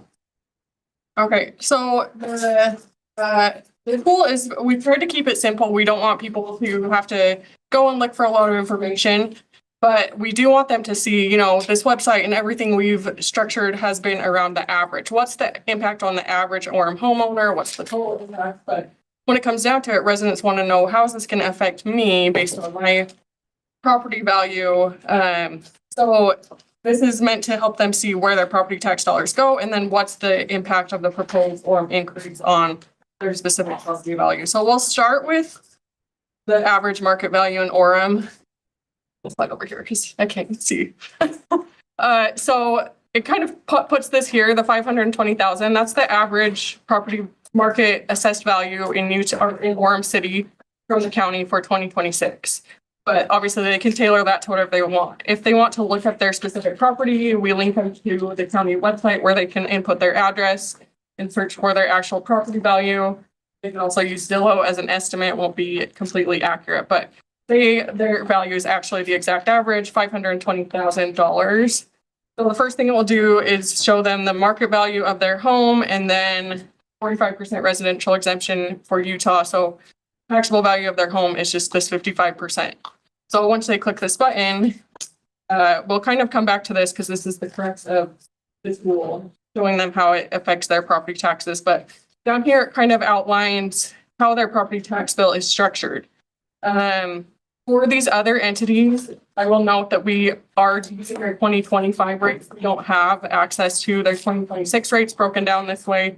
And we wanted this to really focus on the impact of the city tax increase. We don't want to factor in any changes that they're considering that just muddies the waters. We want them to focus on, what's the Orem impact to my bill. So we highlight here, this is how it's broken down. So this is our 2026 rate. If we are certified rate, if we don't do an increase, would be this 0.000590. This is how much they would pay in city property tax for that line item. Versus with the proposed increase, 0.00631, it's $180 in this scenario. And then the bond is separate, and that remains the same in both scenarios. So there's also these info boxes that pop up and kind of highlight different things, like why is this general now 0 and so just again more education about why it's being proposed, the new line item that would appear on their notice that they'll be sent out. So for the schools, the county, and special districts, those amounts will remain the same in both scenarios. So really they'll see the total property tax 2273 estimate without the increase, and then 2285 with the increase. Again, the actual amounts will likely be different. It depends on what these entities final values end up being, but is accurate is the Orem impact. So, you know, without the increase, I would pay $212 total to the city, and that covers public safety and the bond. Or the general in the bond in that case. And then with the increase, I pay 223. These are rounded amounts, so that's why it's slightly different. And then break it down for annual and monthly, so they can see, you know, okay, this is less than $1 a month for me. And then at the bottom here, we've also broken it down to show them where is this money actually going. So they're paying $180 into this line item for the public safety fund in this scenario. So where's that going? $104 is going to the police department, $77 is going to the fire department, and then breaking it down for personnel, operations, and capital to align with our budget, and you can kind of see I like think you got those numbers back. numbers don't lie. Maybe next year. No. So they can hover over and see like what's included in this. So for fire, there's the 104 sworn firefighters. It covers their wages, retirement benefits. So they can see exactly where their money is going and hopefully be able to see and feel the impact of that. Okay, yeah, I'm paying $180. I know exactly where it's going and why. So, and again, I'll just plug in like, say, maybe my property is worth $800,000. And so I'm gonna have to recalculate. So for a property of that value, their impact would be about $18 a year or $1.50 a month. So really, it's not a complex thing. We want it to be simple to understand, and we're open to feedback if there's things that you feel are missing or have questions about. We can definitely make adjustments to this. First of all, I think this is fabulous. So great. And I think our residents will appreciate it. And maybe you showed this and I didn't see it. Is there a place that we can send for a picture or some representation of what percent Orem's taxes are relative to their total tax bill? Yeah, we don't have it in a chart format. The only thing we have right now is like in 2025, about 9.5% went to the city. But we could definitely add that if that's something that'd be valuable, like whether it's a chart or even percentage wise. Yeah. I think it'd be cool for them to just quickly see, oh, this is like, you know, a very pretty small percentage of the overall tax. Yeah, and that's what we try to emphasize both on the website and here. That this increase only affects the city portion. So we're not talking about an increase of this 7% to your entire property tax bill. It's only to that set or that 9.5% of your property tax bill. Yeah, I support that too. I like that idea. If I could mention one thing. Yes. Not to name any cities out there, but there is one state that's proposing an increase that's larger than the one right now. With that, Carrie. Someone in this room may want to move. Center's coming in. So when does this go? Is this live now? This is available. We haven't pushed it out because we wanted to show it to you first, make your feedback, before we start advertising that this is a resource for people. Yeah, we want it to be a tool that you can use as you have questions from residents, and whoever can find it. We have some videos on. Yeah, and we can jump back into the website and I'll show you some of the other stuff we've worked on. Yeah, one thing I do want to mention here with this, we used our in-house developers that created my Orem. They created this from the ground up. And so I think that this also shows the reason why we do in-house developing, so that we educate the city. Can you sell it to other cities that are? I mean, so, you know, actually, yeah, my intern had found an example of another city that had a software, and it's like a platform that this is what they advertise that they do, and we're like, we can do that. Why not? And then so we're able to turn it around really quickly. It's our development team. Maybe you already mentioned this, but would it be possible to have this in our presentation meeting? As part of the presentation? Yeah. I don't know. Like what? I like the way that it's so easy to understand. It's a clear picture. I don't want to get anyone into water if that's supposed to do that. It would be mine. Okay, like the design.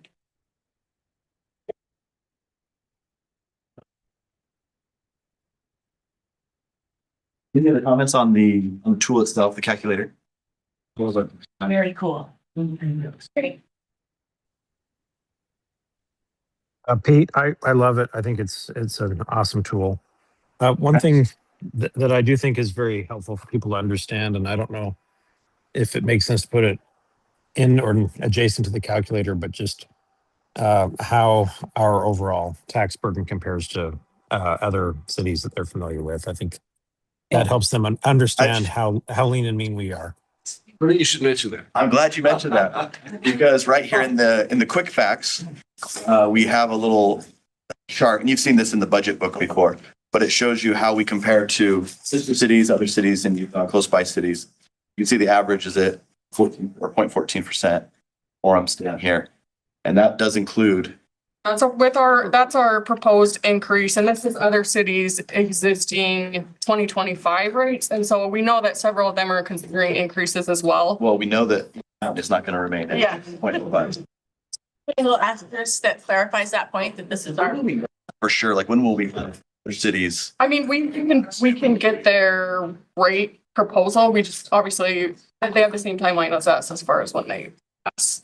Yeah. So. We're in early. Well, and something we could add to this, I have it on another chart that we was putting in our citizens budget, but like, what does that mean annually? So like, if you have the same, this value of home in this city, what does that burden look like? Because that helps them too, like, okay, this rate doesn't mean a lot, but if we add, if I'm looking at a $520,000 home, what does that mean that I'm paying in Vineyard compared to Orem? So yeah, even More. Exactly. Orem gives you more. That's right. I mean, it's even with the property tax increase that's proposed, we'd still be tied for last. We have that there in the quick facts. We talked about Orem's track record. You know, in the last 48 years, there's only been one property tax increase. And I think the last time we did it was 2 quarters per house. Is that the idea? This is the 2012 one. Well, I don't remember. Minus. Like half of yeah.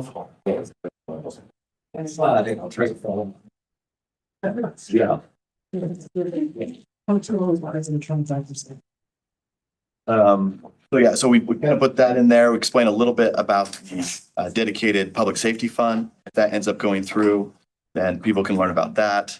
And then we talk about the scope and the sustainability, why we're doing it. There's some just notices about the tax notice that you may receive that you get 100% increase. That kind of explains that it's not, your taxes aren't going up 100%. It's just that this fund is being funded for the first time. Therefore, that's how it's being noted. That needs to be favored. Right here. Unless you're going left. Yeah. Okay, I'll bold that. Here we just have a set of notices and resources. So letting people know that the final, the decision will be made on August 27th at 6 p.m. Part of our truth and taxation public hearing. We have the legal notices that were sent out. People can comment in free public forum, and then based on the law, they'll also have the chance to comment virtually on that August 27th meeting, which is something we've never had before. So this will be interesting. But that's part of the new law. We have all the financial documents that are related to this decision. We have the sustainability plan, the interim budgets. So these are for people who want to really get into it. Here's the property tax calculator again, linked for people. And then you've probably seen these videos, but the league has put together a series of 8 or 9 videos that really explain how Utah property taxes work.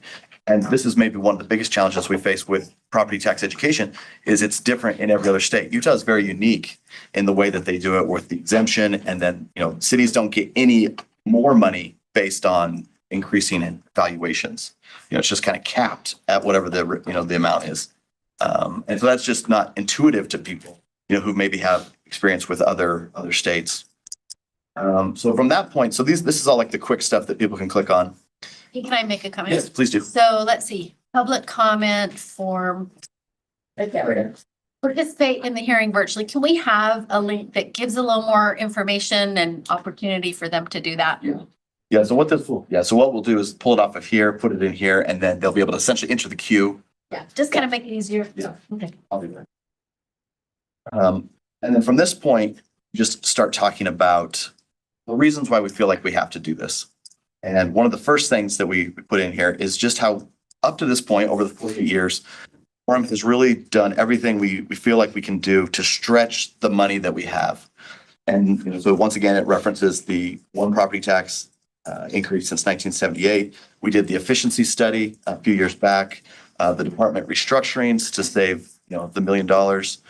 This kind of goes back to what we were talking about earlier, how even when you take the fees and the taxes and add them all together, Orem is right at the bottom of what it costs to live in, this area. And then shout out to Jenica's team, 17, almost $18 million in grants since 2023.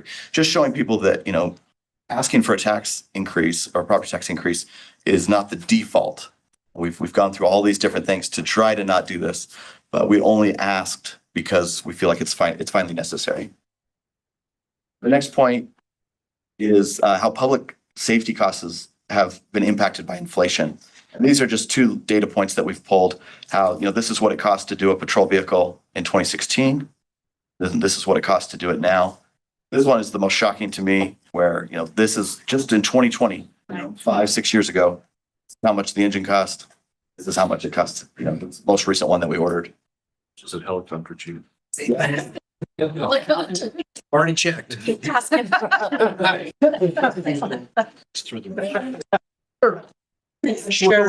going halvesies.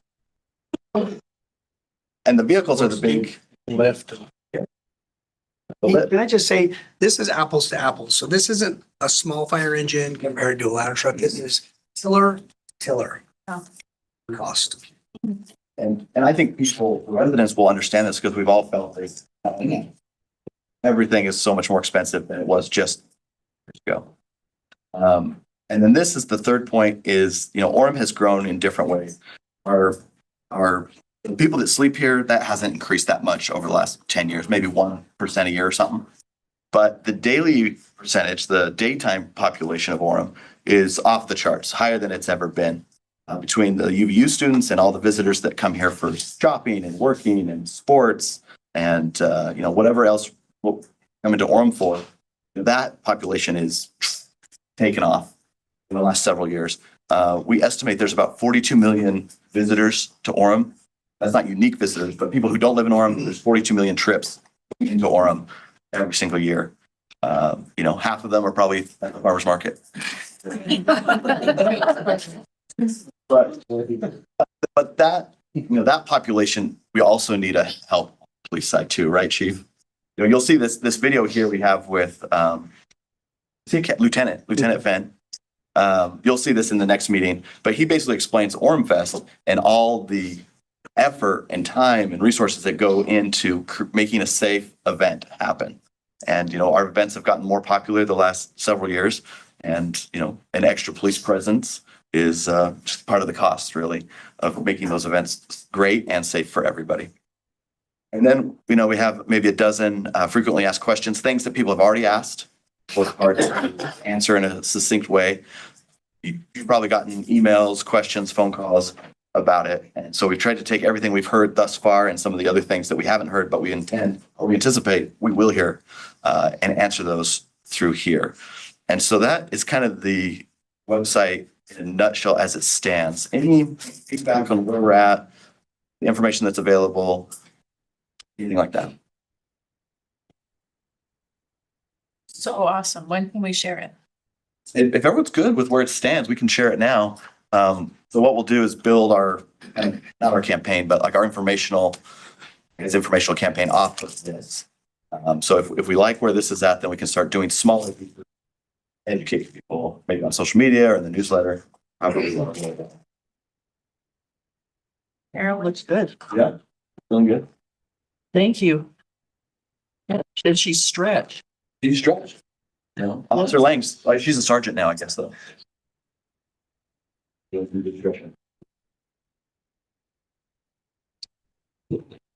Right. Any other questions, comments, council?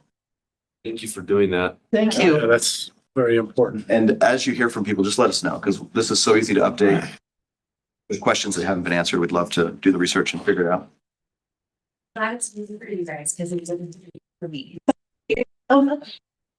And again, some of the feedback that you and or residents may have is just to highlight things differently or turn words into visuals.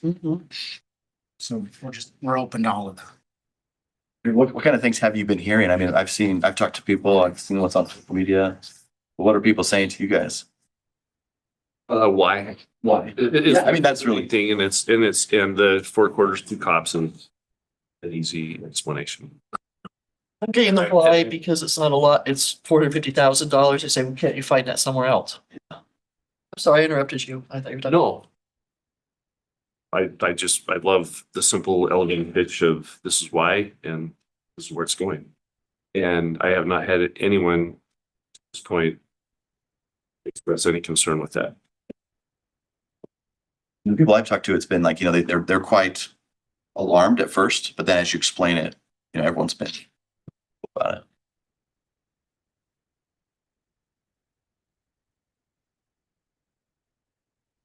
All right. Thank you. All right, the next item we have the city council report. And so Councilmember Kilpack. You're up. Thank you. Well, it's always a pleasure to participate in all of the events and the things that happen within the city of Orem. This year, I've been assigned to work with the city chief. And those are reports that you've seen. We had that 300,000 extra dollars put into there. It was the capital funds. But I sit on that committee to help make sure those funds go where they go and just be up to speed. Represent all of the. I also I'm on the board of directors of the Orem Scholarship Project. I'm going to be involved with those exciting, wonderful, talented youth. See them achieve wonderful scholarship and other things like that. And that's come, and now that's over till next year. And then the Neighborhood Advisory Commission, it's the every other month. And this consists of the 9 districts within the city. And there are 2 members, so there's 18 individuals that sit on that commission. There's right now we're trying to fill 3 vacancies, so we'll be presenting that. If she wishes with all of us to make sure we're that.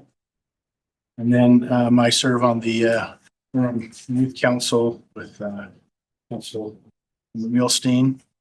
And also, and that's, we're just gearing up again now for the next school year. That finished off last spring, and now we're kicking it off again. And then I'm involved with the UVU Business Resource Center and helping with that as we integrate and interface with the Resource Center to help businesses flourish. Those are the main areas that I focus on with my assignments. Probably the one that has the most impact lately has been the Neighborhood Commission with all of the changes with the STRs, the Neighborhood Enforcement Team, the NIT team. We've had several presentations there. We also have been involved in initiatives to be beautified through beautification awards, other events such as that, and then heavily involved as we all were.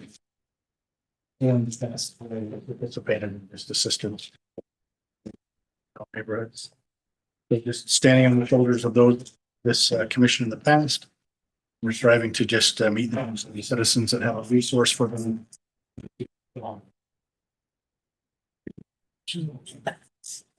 Any questions? You're all familiar with this as you've done it. I met the new BRC Business Resource Center Director today. Yes. The Orem Business Alliance. I think there's some exciting things planned as far as they go forward. In addition to add some programming in addition to what they're doing right now. Thank you. Thank you. Appreciate your report. All right, council, our agenda this evening is, I'm not going to jinx or anything, it's here. We have it here. And we've got 3 or items. Do we know who's doing the Invocation, inspirational thought. And So Brad Sorensen and Michelle Sorensen. Michelle Sorensen is one of the members of our new school district. Okay. Michelle and Brad. Okay, great. Then we have report items. It looks like they're all related to Orem Fest or events on that. Personal appearances, and then our consent item this evening is to approve meeting minutes. And 3 different sets of minutes there from June. You have a couple of scheduled items, both planning related in to both public hearings. One amending the appendix 00 of the Orem City Code by altering an existing concept plan for the PD 53 zone at 1890 North States, the old Allen's grocery store there. And then the other public hearing is to change the zone of property, the city-owned property at 360 West, 1500 South from public facilities to R12. And Teresa is handing out, we've received some emails from people who are not able to attend the meeting. And Through those. they wanted to make sure that we had copies of their comments are, and so you should be receiving those. Teresa's passing those around right now. So we'll have that public hearing here. Yes. It's being rezoned to R8 From 12. from public. R12, oh, excuse me, I'm sorry, public facilities and R12 to R8. Thank you. Yes, 6 acres. We're going to want all of it. The request is to have it all go to R8. Thank you. Thank you for clarifying that. Then we have our financial items. It's in the packet. Turn the time over to Bren for city manager items, and then we do have a closed door session after. And so at that point, at the end of the meeting, and I would need a motion to adjourn from our regular council meeting and reconvene to the closed door session to discuss pending or reasonably imminent litigation, the character or professional competence of an individual, or the purchase or lease of real property. So that is our agenda this evening. Questions at this point? Right. Well, you all got 19 minutes to do something. There we go. We need a motion. We don't need to. Yeah, usually. Oh, okay. So we'll make a motion. We're gonna be stuck here till. So moved. Second. Motion is second. All those- Aye. Aye. Okay, there. You make it. Work.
Quinn, we've switched rooms. Can you hear us, Quinn?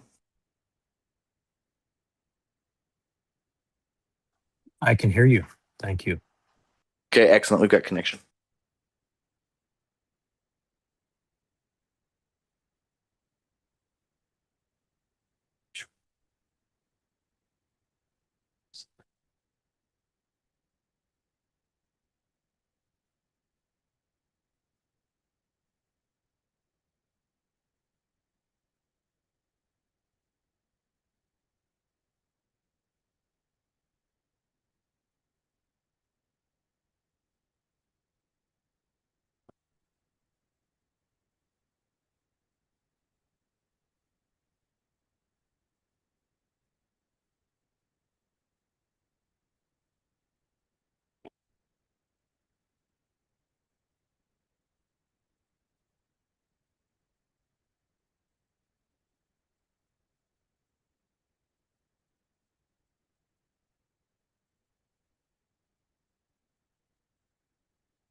Evening to the Orem City Council meeting, 6 o'clock, and we'll go ahead and call the meeting to order.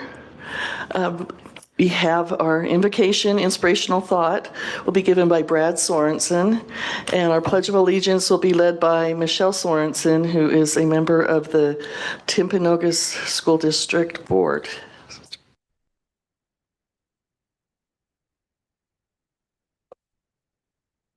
Our Father in heaven, we are so grateful to be gathered here this evening. We are thankful for this country and the freedoms that it offers us and the opportunity we have to celebrate those, especially at this time of year. We're thankful for those who have volunteered to serve and to lead in our community. We're grateful especially for our first responders and pray that they might be watched over and protected in their efforts. Father, we pray that thy Spirit might accompany us this evening, that this council might be blessed with wisdom and integrity and discernment as they consider the matters before them this evening. We're grateful for all that we have. We pray for thy blessings on our community and all those who reside here. And these things we ask in the name of thy Son, Jesus Christ. Amen. Please stand.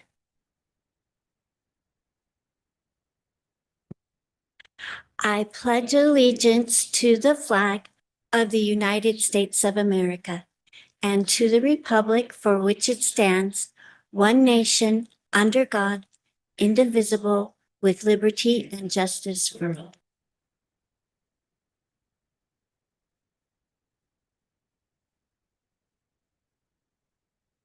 All right, thank you for the prayer and for the Pledge of Allegiance. We have 3 items under the mayor's report. Next items will be a presentation on the Orem Fest follow-up, and I'll turn the time over to Kenise Whitaker, our events manager.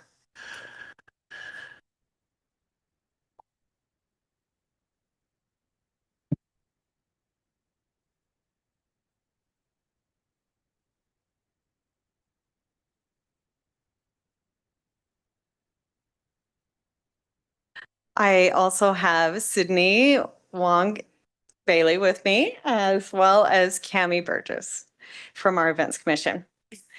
We're excited to be able to present to you on Orem Fest and feel really grateful for all of the time and effort that was put in by our Events Commission as well as Orem staff to be able to pull off a really successful and fun Orem Fest this year.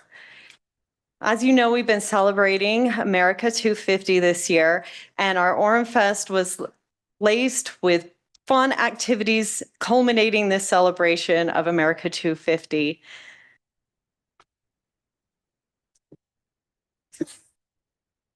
We surveyed residents of Orem, and these are the results from the survey of the favorite activities and ones that we should repeat in the future. And you guys can see they're the top 10 in order. Okay, fireworks, number 1, Grand Parade, number 2, drone show, 3, food and vendors, 4, animal exhibits, 5, boutique, 6, carnival, 7, concerts, 8, children's crafts, and then number 10 at competitions.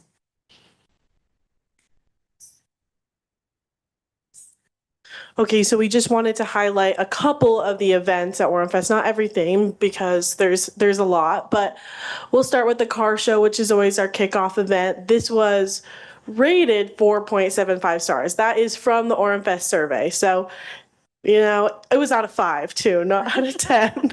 And we're grateful for the input of everybody that submitted their feedback. And so this event had 238 amazing cars. As you can see, that's a drone shot, and it was very full and so much fun. This is like a benefit car show. We've done that, and we'll talk a little bit more about that later. But we were able to raise $9,236.90 for the American Legion. And then we had just under 6,000 attendees there, and it was a great night. We're super grateful also for Walker Sanderson. They help us so much with this event and for their support towards American Legion, and it was a great kickoff.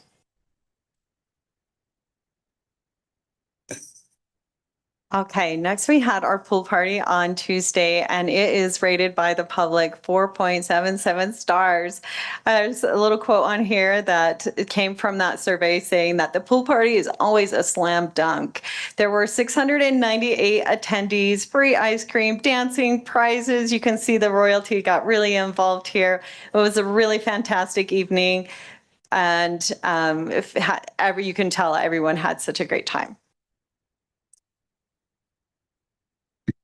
Orem Fest Orchard Jam was rated 4.73 stars. This had disco, what do you call it? Karaoke dance. Yeah, disco silent dance, a children's farmers market, and a foam party. This was a huge hit as well. People are return attendees for this with just under 2,000. Alrighty, so the carnival days, of course, and stage entertainment, that is always a big hit. 3.88 stars for the carnival, but we did have 82,400 attendees overall in the park that week, so that's obviously a huge number. We had several stage entertainments throughout the week, a lot of talented performers, a lot of we did a hot dog eating competition as always, and we had our 10th annual Orem's Got Talent, where we featured a lot of talented people in Orem, and it was a very fun week and successful. We had a new event this year that was run by our Orem Fire Department, and they did a fun run where they had invited participants to run up and down the parade route.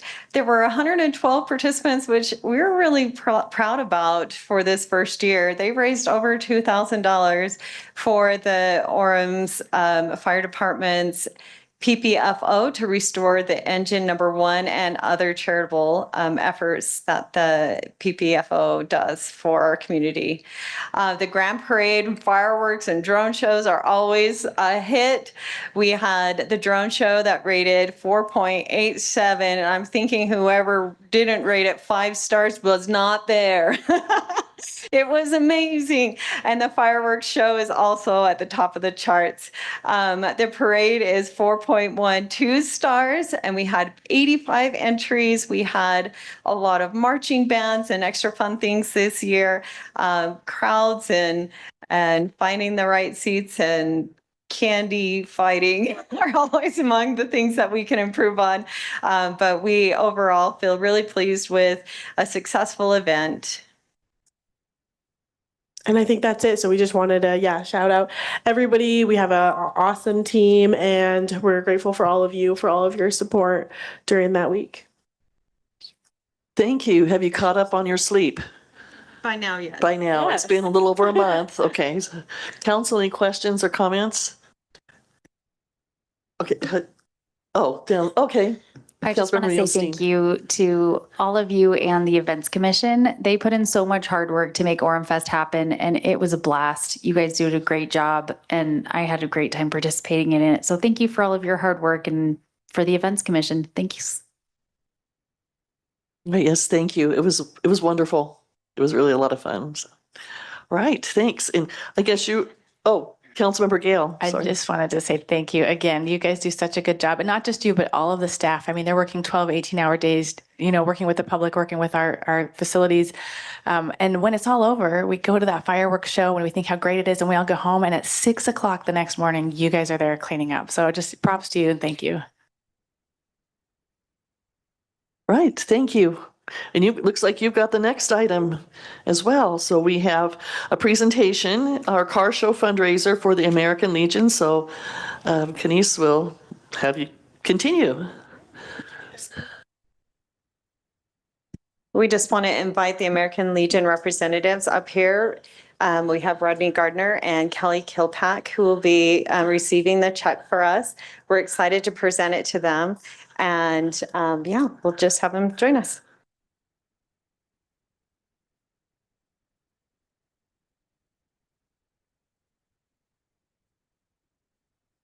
Oh, you're coming. Yep. Oh, there's a unflattering picture of me. Turn that unflattering picture on.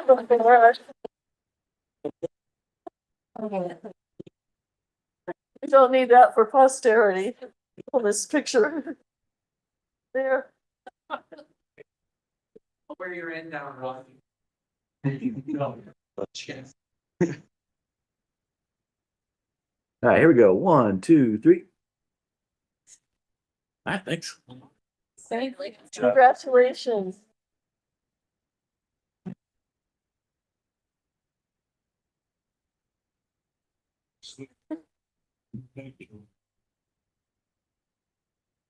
All right, thank you and congratulations. The next item is a presentation on events safety, and Lieutenant Blake Fenn from our Orem Police Department will be the presenter.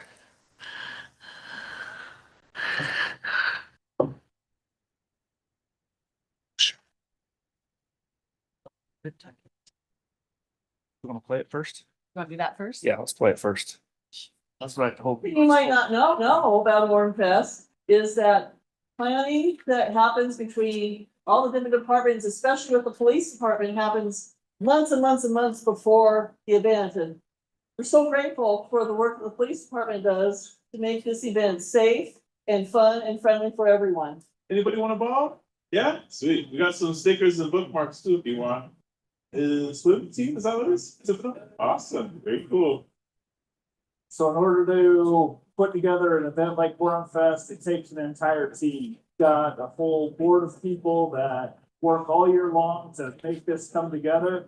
On the police side, we schedule overtime for the park, have multiple officers in the park at all hours, making sure everyone's safe and having a good time. Rock, paper, scissors, who wins? There you go. True champion. Right now, morning time, we have about 7 officers working. In the afternoon, when things start to get more busy, we'll have 10 to 12 officers in the park. Our number one priority is everybody's safety. Favorite thing about Orem Fest is honestly the community engagement. It's super fun to just interact with the kids and the people and just have fun with them. My least favorite thing is wearing this uniform and just sweating constantly.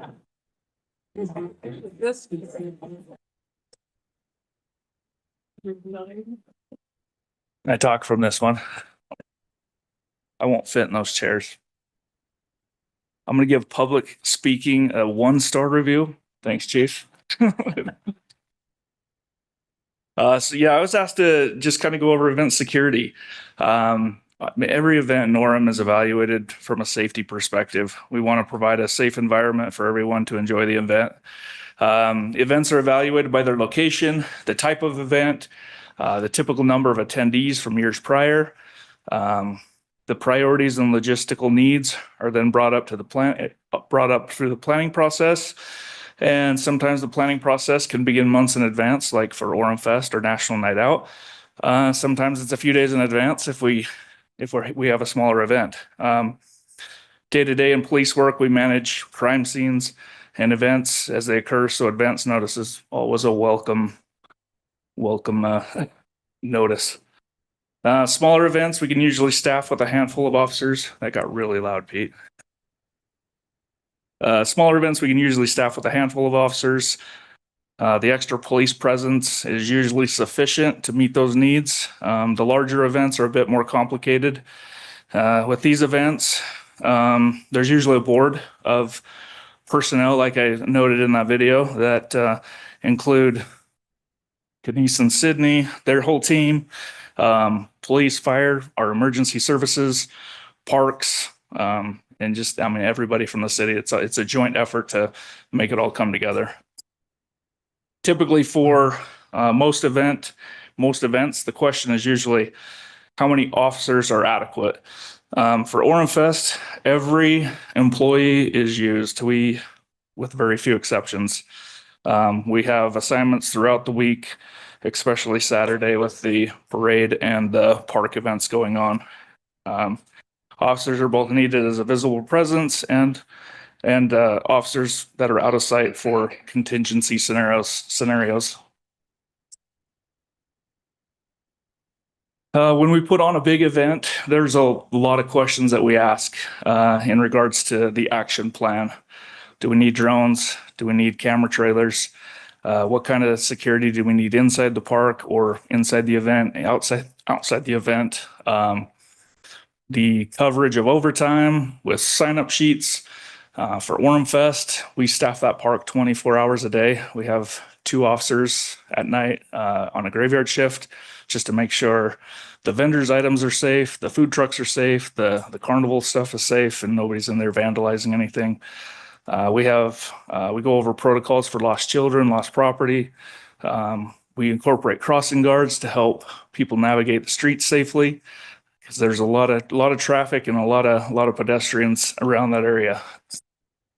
A logistical improvement that we're looking at for next year's Orem Fest, and yes, it's already in the process in my mind of getting going for 2027, is our events are growing so much and we're adding things, just having a better command presence in regards to someone in command over the park specifically, the parade specifically, and just allowing a better span and control of all of our resources. There's a lot of effort and time that's put into making Orem events enjoyable and safe. And as I noted, we're already planning ahead for several events, and Orem Fest 2027 is on our mind. So with that, that's all I got. Right, thank you. Any questions?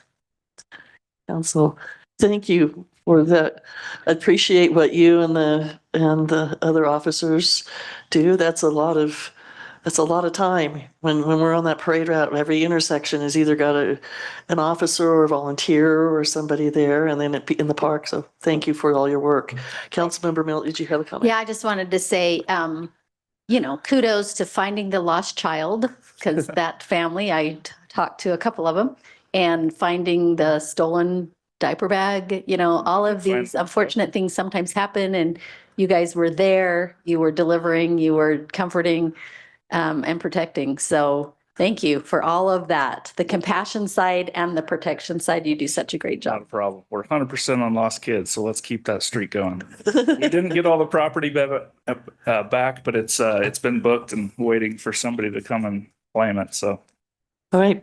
Thank you, Councilmember Lamson. Just to echo a quick thank you. Honestly, as I look back over these events, I don't think there's ever been a time where I've ever felt unsafe, because you're there. And I was mentioning in our committee meeting, our follow-up meeting, that one of my favorite memories of this year's Orem Fest was kind of later in the evening when things had kind of calmed down, but the carnival where the teenagers was bumping. I mean, it was just, that place was wall to wall, kids, teenagers.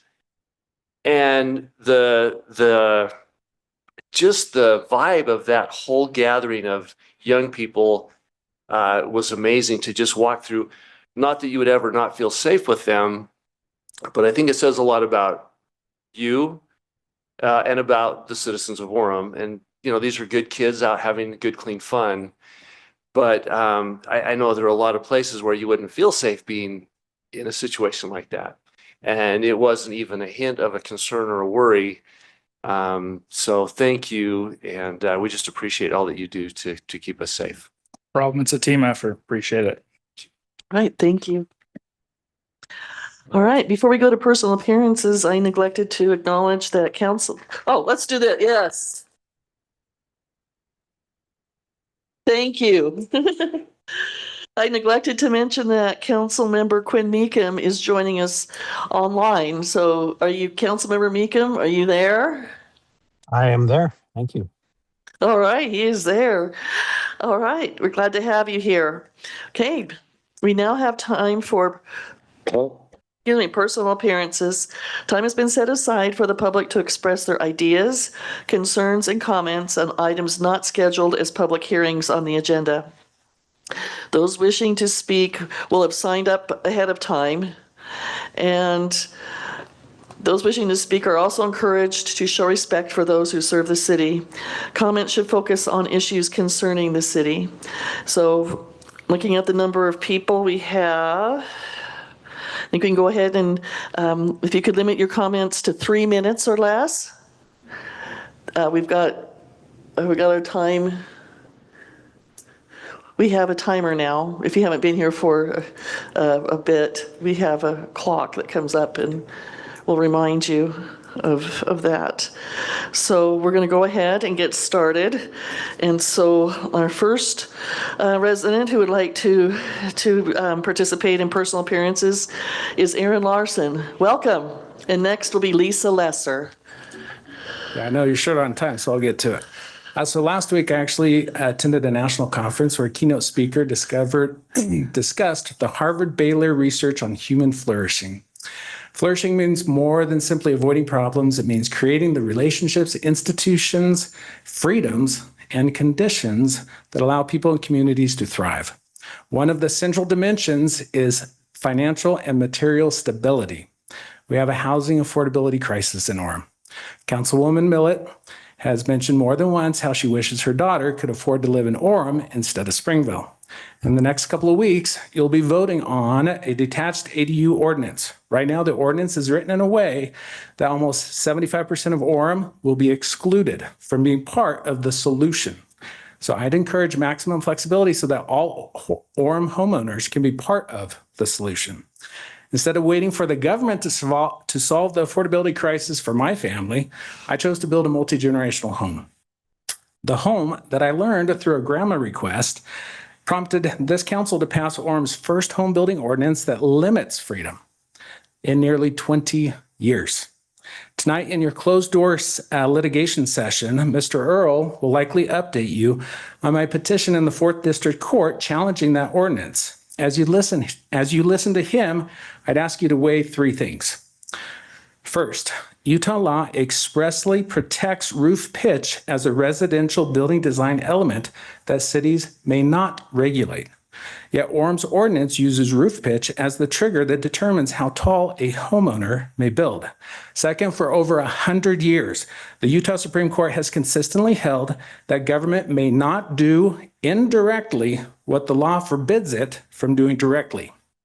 Government may not do indirectly what the law forbids it from doing directly. Third, the legislator that I've been in contact with has been clear. If the city prevails on a technicality, the legislature convenes in January, and a 3-word amendment, directly or indirectly, will then make the lawsuit moot and a complete waste of Orem taxpayers' money. So the real issue is lost opportunity cost. The city has hired outside counsel and has already expended a significant amount of tax dollars and tax dollars and staff time over one multi-generational home. One that I am building for my family with my own 2 hands. Every one of those tax dollars and hours is $1 and an hour not spent putting the Harvard's flourishing research to work in Orem. I have intentionally not served the city with a suit to give the city's lawyers time to show me that the Utah courts have allowed other cities to ignore the intent of the state law and to do indirectly what the city is prohibited from doing directly. So far, they've come up with nothing. As a taxpayer, I'm asking you to direct the city to amend the ordinance so that it does not go against state law, and to do this before I serve the city and our tax dollars get used to pay for outside counsel. This will allow you to redirect these resources towards making Orem not just Family City USA, but Family City USA where everyone flourishes. So thank you. Thank you. All right, Lisa Lesser, and then after Ms. Lesser, we have Barry Flint.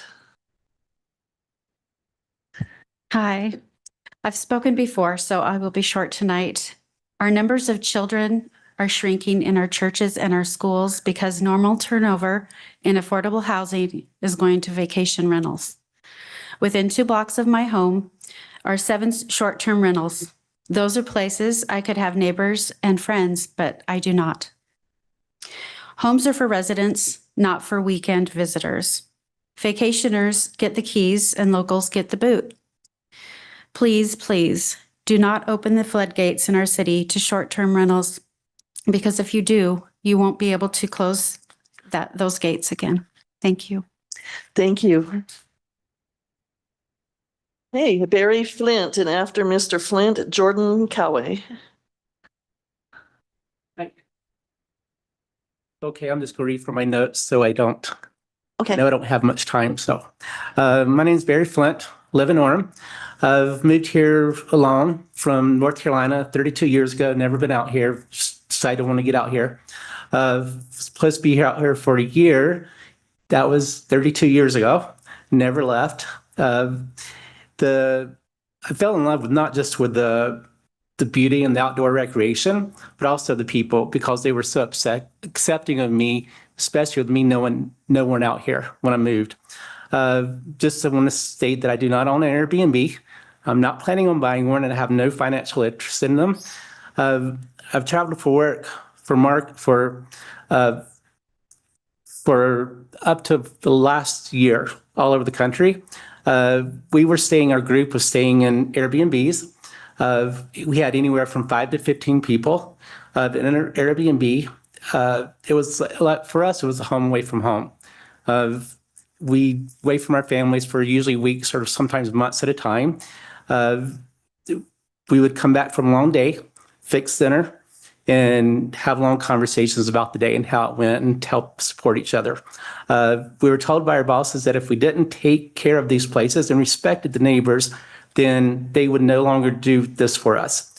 We never had any issues. We were only there at night and on Sundays after working long days, 6 days a week.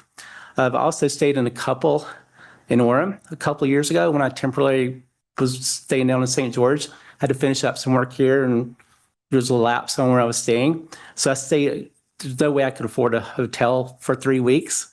So I ended up staying in an Airbnb, renting a room in a couple different places in Orem. It was awesome. Everybody was really cool, nice, friendly, respectful. When families come to visit from out of town, Airbnbs are the perfect solution. My girlfriend's family and I have used them all over. From what I understand, they're being considered to no longer be approved here. I've heard complaints on social media, but nothing specific. Have heard fears of them driving up house prices, turning our neighborhoods into Airbnbs and eliminate families. I understand these fears, and there's a way to resolve them. Make them legal here like they have been, to be able to continue to use them. The city would have that information. Taxes would have to be paid on the income from them, and if there are legitimate complaints, it would make it much easier to deal with them. The property owner's first priority is to make sure the neighbors are respected or they could lose their businesses. A fear of them taking over your neighborhood is a fear without facts. It's basically impossible to go out and buy a home now here and for that purpose and actually make any money at all on it. And then, I got a little bit more, but anyway, the point I'm trying to make is that they're very much needed here. Make them legal without a ton of restrictions. It's better for all of us, and let's be the community that welcomes others just like it was when I moved here. Thank you. All right, Jordan Coway, and then after Ms. Coway, we have Shauna Steinkopf. Can I give these to? Okay, give it to Teresa.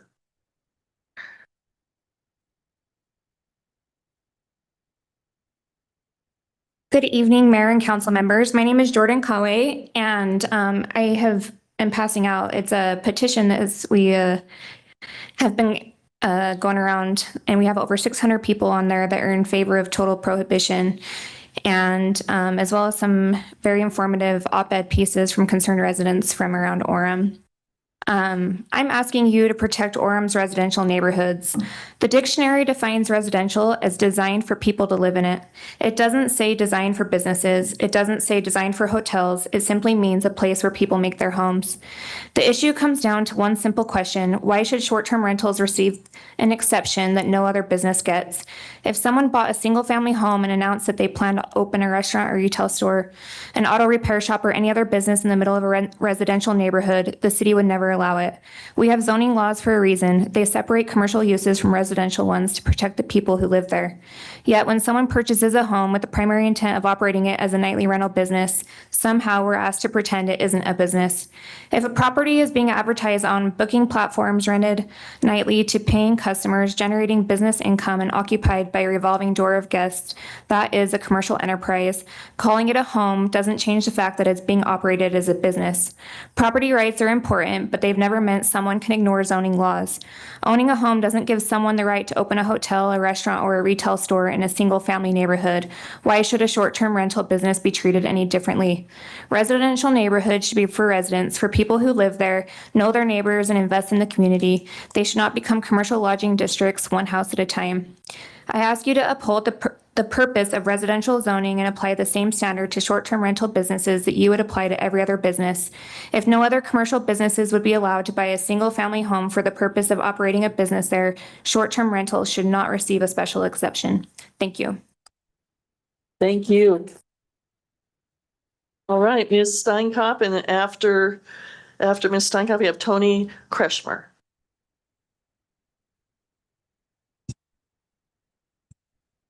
Welcome. Thank you. I wanted to start by thanking each of you for the service that you give to our community. My name is Shanna, and I am a resident and a homeowner here in Orem. I am an active voter and a contributing member of this city. I plan to be a resident here long term. As you are discussing the potential of rezoning our residential neighborhoods to legalize short-term rental businesses, I want to share how short-term rentals are already negatively impacting me and my family. Councilman Kilpack, Councilman Meekum, and Councilwoman Gale, respectfully, I hope that you specifically hear my concerns today. This year, because of declining enrollment, Alpine School District has taken away funding for 2 full-time teachers at our elementary school. My child, along with many others, are being put into a class with one teacher teaching multiple grade levels in what is being called a split class.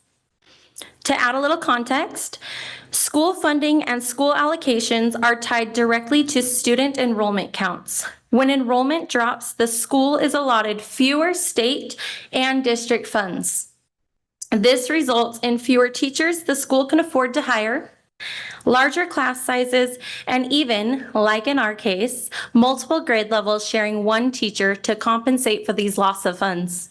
I took a closer look at numbers again today, and you may be just as shocked and concerned as I am.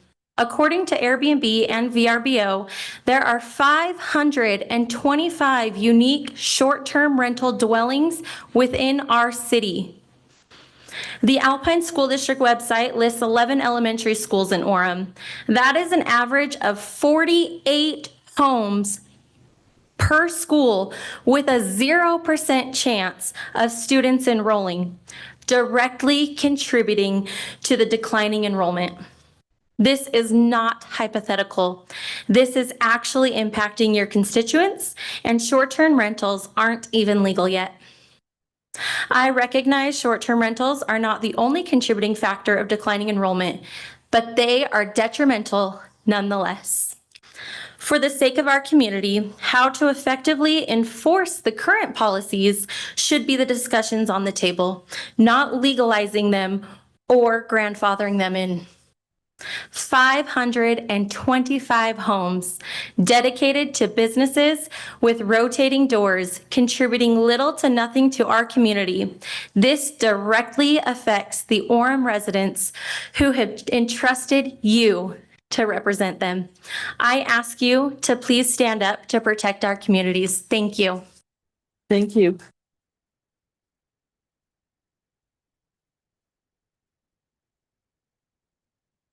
And I hope I said your last name right. Is it Kretschmer. Kretschmer. And then Kathy Young, you'll be after Mr. Kretschmer. Hi, I'm Tony Kretschmer. I have been an Orem resident for over 30 years. My wife has been an Orem resident for over 50 years. When we first married, we moved to my home state of Illinois. And after a year and a half, we were blessed with my daughter, actually just 9 months and 2 days after we were married. But I quickly realized I did not want to raise my daughter in the same environment that I grew up in it. So we moved and chose to live in Orem. We lived in Orem and rented for 7 years before we bought our house back in 1999. My oldest daughter married 10 years ago. She and her husband went to school at Utah State. They rented. They moved down to Orem. They rented. They could not find a house that they could afford in Orem. They ended up buying a townhouse in Spanish Fork, living there for 3 years. Thank goodness they got enough equity. They were able to move back to the city where we raised our 8 kids. My second oldest daughter has been married for about 6 years, 7 years, 6 years.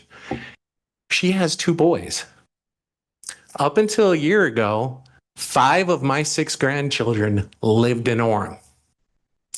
A year ago, my daughter's family had to move to Texas because they could not find affordable housing in Orem. Now, I don't care what anybody says about how short-term rentals may or may not affect the cost of housing. The fact is, there's up to and over 500 short-term rentals. Most of these single-dwelling family houses that are not on the market. Guess how many houses are for sale in Orem? Between 220 and 260. Half as much. There are twice as much illegal operating short-term rentals in Orem as there are houses for sale. My daughter's plan is to live in Texas for the next 5 or 10 years, and I will not see my grandsons often because of that, but they're planning on moving back here after they've earned the money because the cost of housing is so much cheaper there. You need to ask yourselves, as you decide whether or not to allow short-term rentals, are you willing to give up having your grandkids live in our city so that property owners, many of which who don't even live here, can continue with their short-term rentals? Thank you. Thank you. Right, Ms. Young, and then after Ms. Young, Milo O, is that right? Ott. Milo Ott. Oh, Ott. Oh, I'm sorry. Okay. I probably wrote that wrong. Thank you. Anyways, Mayor and Council, my name is Kathy Young. Orem is Family City, USA. I love that. But your vote on this short-term rental ordinance will tell us whether it still means anything. Ask yourself, do short-term rentals help families thrive?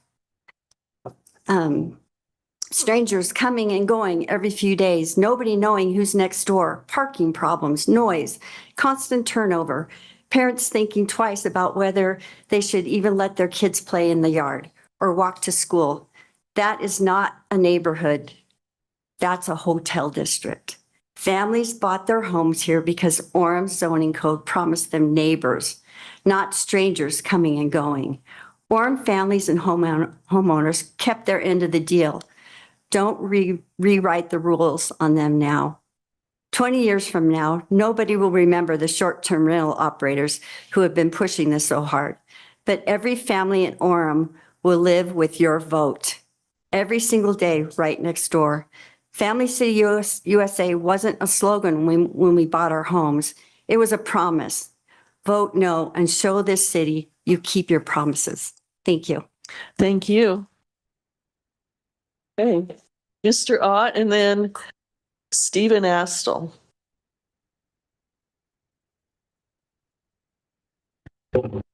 Excuse me. Good evening. I live near Sleepy Ridge Golf Course. I own a home there. I also own a townhome with long-term renters in it. In our neighborhood, we've experienced several issues with STRs or single.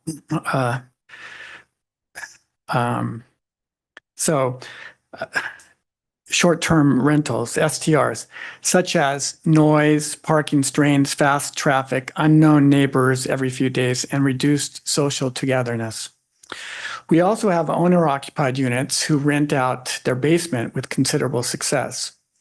In that sense, owner-occupied makes all the difference. But when you have a company or individual who does not even reside in the area or even in the country, as I know in my neighborhood, there's one owner who spends most of his time outside the country who owns 6 homes, one of which is used for short-term rentals. So when that happens, it becomes a recipe for disasters or problems. For example, the following illegal activities have been found to use short-term rentals for their business according to the FBI, Airbnb, VR, Verbo, etc. Human sex trafficking, drug dealing, prostitution, party rentals with vandalism, and unauthorized subletting. This does not mean that short-term rentals are involved or the owners are, but it does, because it's decentralized and the private nature makes them attractive to criminals compared to places like hotels with more staff and cameras. My point is, why would we even want to risk bringing these illicit activities into the most valuable part of our city, our residential neighborhoods? Also, in regards to housing supply and affordability pressures per a study done by the Gardner Institute in Utah County, STRs and investor ownership reduce units available for owner occupants or long-term families. So certainly long-term families are the ideal. Vineyard did not curb their STR proliferation or investor conversions, and they are suffering for that now, although they've tightened things up. Provo, along with some other neighboring cities, have much tighter restrictions on STRs, such as being heavily restricted and prohibited in residential and agriculture zones, and generally require owner occupancy with commercial mixed-use areas with conditional permits. If Orem does not tighten up restrictions, then investors, operators, and developers will gravitate toward a more permissive spot like Orem. We did not move to Orem for STRs. We moved here because it is a family city. Please, we need to work to keep it that way. Let's be at least as strict as Provo when it comes to STRs. Thank you. Thank you. Okay, Mr. Assel, and then Virginia. Okay, you'll be up after Mr. Assel. Welcome. Thank you. Good evening, Mayor and members of the City Council. Thank you for your time and your service to our community. I'm here tonight because I care deeply about Orem and the neighborhoods that have made this city such a wonderful place to raise families. My wife and I have lived here since 1979. I graduated from Orem High School in 1971, so a longtime resident. Our residential neighborhoods were built to be communities, not collections of short-term rentals. When homes became investment properties used primarily for short-term lodgings, the character of a neighborhood began to change. Permanent neighbors are replaced by a revolving door of visitors. I've got it in my neighborhood. It becomes harder to build relationships, look out for one another, and create a sense of community that makes neighborhoods safe and welcoming.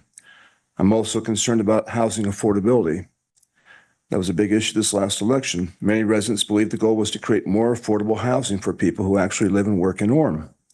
Yet every home that becomes a short-term rental is one less home available for a family, a first-time home buyer, or someone who wants to become part of our community. That puts additional pressure on housing prices and makes homeownership more difficult. I ask the council to consider whether current policy truly reflects the vision of family-friendly city. Orem has long been known as a place where families can put down roots. We did, raised our children here. Children can grow up with neighbors they know, and residents invest in their community for the long term. I encourage you to strengthen protection for residential neighborhoods, carefully limit this expansion of short-term rentals in family neighborhoods, and continue pursuing housing solutions that serve permanent residents rather than temporary visitors. As you make these decisions, I hope you'll remember that a neighborhood is more than a collection of houses. It's where people raise children, care for aging parents, build friendships, and invest in the future of the city. Please help preserve that vision of Orem. Thank you very much. Thank you. All right, Virginia, in Virginia, I know I've met you. I'm afraid I would just slaughter your last name. I'm Sokolovsky. Okay, and then after Virginia, Becky Smith. Welcome. Thank you. Last time I did this, I think I only had 2 minutes, so this feels really luxurious to me. Well, regarding short-term rentals, I know you've kind of inherited this problem of short-term rentals. I don't know how it was created. I guess somebody at Orem was telling people it was okay to have STRs. But the fact is that they've been illegal in Orem since 2002, as per Orem City Code 22-19-1. And I just don't really feel like short-term rentals benefit the overall citizenry of Orem. Rather, I think they benefit a minority of people. And there's a kind of a sense of commercializing our neighborhoods. If you put the question of short-term rentals to a vote in Orem, I'm sure that it wouldn't pass. I mean, the majority would not be in favor of legalizing short-term rentals. And I don't see the logic of creating single-family residential zones and then violating those zones by allowing people to run small hotels in those same zones. And the small hotels or short-term rentals. A residential zone is designated for human habitation rather than commercial or industrial activities. Short-term rentals are commercial businesses, regardless of whether the owners live there or not. And there also is a clear link between STRs and increased crime rates because they disrupt the social fabric of the neighborhoods. And I think it's ironic that Orem might be willing to legalize short-term rentals when they have been shown to contribute to rising crime rates. And at the same time, they proposed a tax increase because Orem needs 2 more policemen. So that seems kind of ironic to me. So I hope everyone understands that you can't protect residential neighborhoods and still allow short-term rentals of any kind. And I feel like Orem is kind of different. We have these cohesive neighborhoods. I just like it to stay that way. This might work in San Diego, but I don't think it works for Orem. So thank you very much. Thank you. Hey, welcome, Becky. And after Ms. Smith, we'll have Ethan Stouffer. I hope I got that right. Welcome. Thank you. My name is Becky Smith, and I have lived in Orem for 24 years. I moved into my neighborhood. It's a quiet, wonderful neighborhood. I love my neighbors. I want to tell you the experience I've had with a short-term rental. About 2 years ago, a man from Texas bought the house right across the street from me. As neighbors, he told us that this home was going to be a vacation home for his family. But his real plan was for it to be an Airbnb. We have a school, an elementary school, right across the street from the backyard of this home. We have had school buses drive up and empty out many people. We've had a tour bus drive up. We've had members that have rented this place 2 o'clock in the morning. We hear them in the hot tub. I realize and I agree with the man who said it was so nice and welcoming to take his family to an Airbnb. I take my family to Airbnbs when we go on vacation. But there are a lot of restrictions in those Airbnbs about noise, about parking, about respecting the neighborhood. And that has not been my experience with the Airbnb across the street from me. I feel like a person that buys a house that lives out of state has a little less respect for the quiet neighborhood that we enjoy. Parking is an issue. At this moment, there are 3 12-person vans in front of that house right now. 36 people in one house. I think as you're thinking about some of the restrictions and some of the rules that will happen in the Airbnbs, I think that's something to consider. Parking, numbers of people, and has been stated already, noise. That needs to be restricted. So that's what I would encourage. I love Airbnbs myself, but we need to make sure that the rules are fair to the neighborhoods, that we have neighborhoods that remain quiet and safe. Thank you. Thank you. All right. Welcome. Hi, my name is Ethan Stoffer. I am not here to speak on the short-term rentals right now. I'm here to speak on flock cameras. And I have a lot to say about them, so I will try to go quickly because I know I only have 3 minutes. For those who are unfamiliar with Flock as a company, this is a private company that makes contracts with cities to put up cameras on different streets to watch and register cars as they drive past, recording their license plates, recording people who may be in the car, and all of this other information in this private database. Now, they often partner with police stations to allow the police to search this database, but these searches do not require a warrant. Additionally, these searches barely require a reason. There are thousands of searches that are logged under the reason of test. And the subject of these searches can be anyone from maybe someone that the police are investigating to exes of police officers or people that these officers are just personally interested in watching. I know that a crowdsourced database of flock cameras in Orem has found at least 12 already in the city. I don't know if there are more. This is a crowdsourced system. Flock does not disclose where it places cameras, nor does the city. And I find this highly concerning.